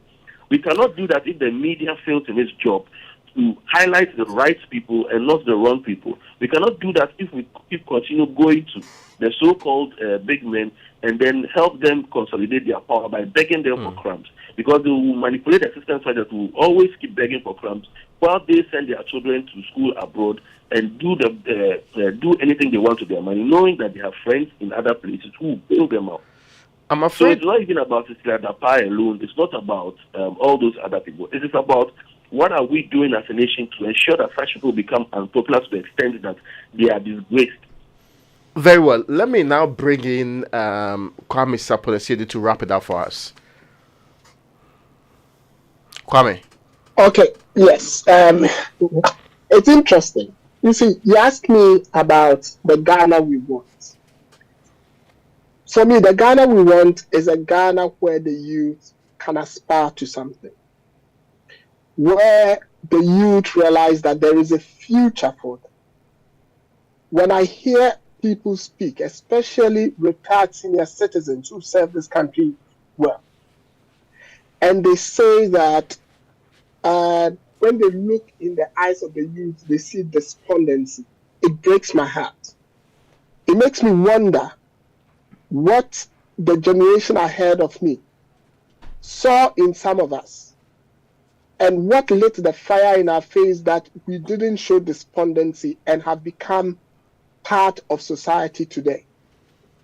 We owe it to the next generation and the generation after them that we bequeath that same forthrightness and aspirational thoughts, and not a society, a Ghana where all they see is riches, not wealth. And I make the distinction there. Riches, not wealth. All they see is distraction, not preservation. And I repeat that. Distraction, not preservation. All they see is disinformation, not information. And all they see is a society that just wants to get by, not to create opportunities for others. That is the sort of Ghana I want to see. A Ghana where the health system can guarantee the future of the next generation. A Ghana where the educational system ensures that our literacy rate would increase significantly. A Ghana where the youth are not desperate to go to Libya and cross into Greece and Italy. A Ghana where we are not importing tomatoes from the Sahel when we have more arable land. That is the only Ghana that would ensure prosperity. That is the only Ghana that will ensure that some of us came, lived, and left something for the next generation. And for me, that is the sort of Ghana I want us to see. And it is possible that we can see that Ghana if we all work towards that. Well, insightful, right? This is a conversation we should continue. How we work towards that. And many thanks to you, Kwame Sapone-Siedu. Many thanks to you, Sanam Brante. And many thanks to you, Sergeant Aloga Akatapore, for joining us on this very important conversation. Absolutely, absolutely. And you know what? It's quite obvious that Ghana doesn't lack thinkers. Yeah. All we have to do is elect one of them as president. We are yet to do that, it seems, since Nkrumah. we are so aspiring. We'll keep trying. Yes, we'll keep trying. Anyway, thank you all for listening. It's been a wonderful morning with you. We're back tomorrow with even more. Enjoy your holiday. It'll be even more enjoyable if you keep it on joy. Until we're back together again, have a wonderful day. My name is Kojo Yankson. I'm the morning man. I'm Raymond Dakwa. Have a good one.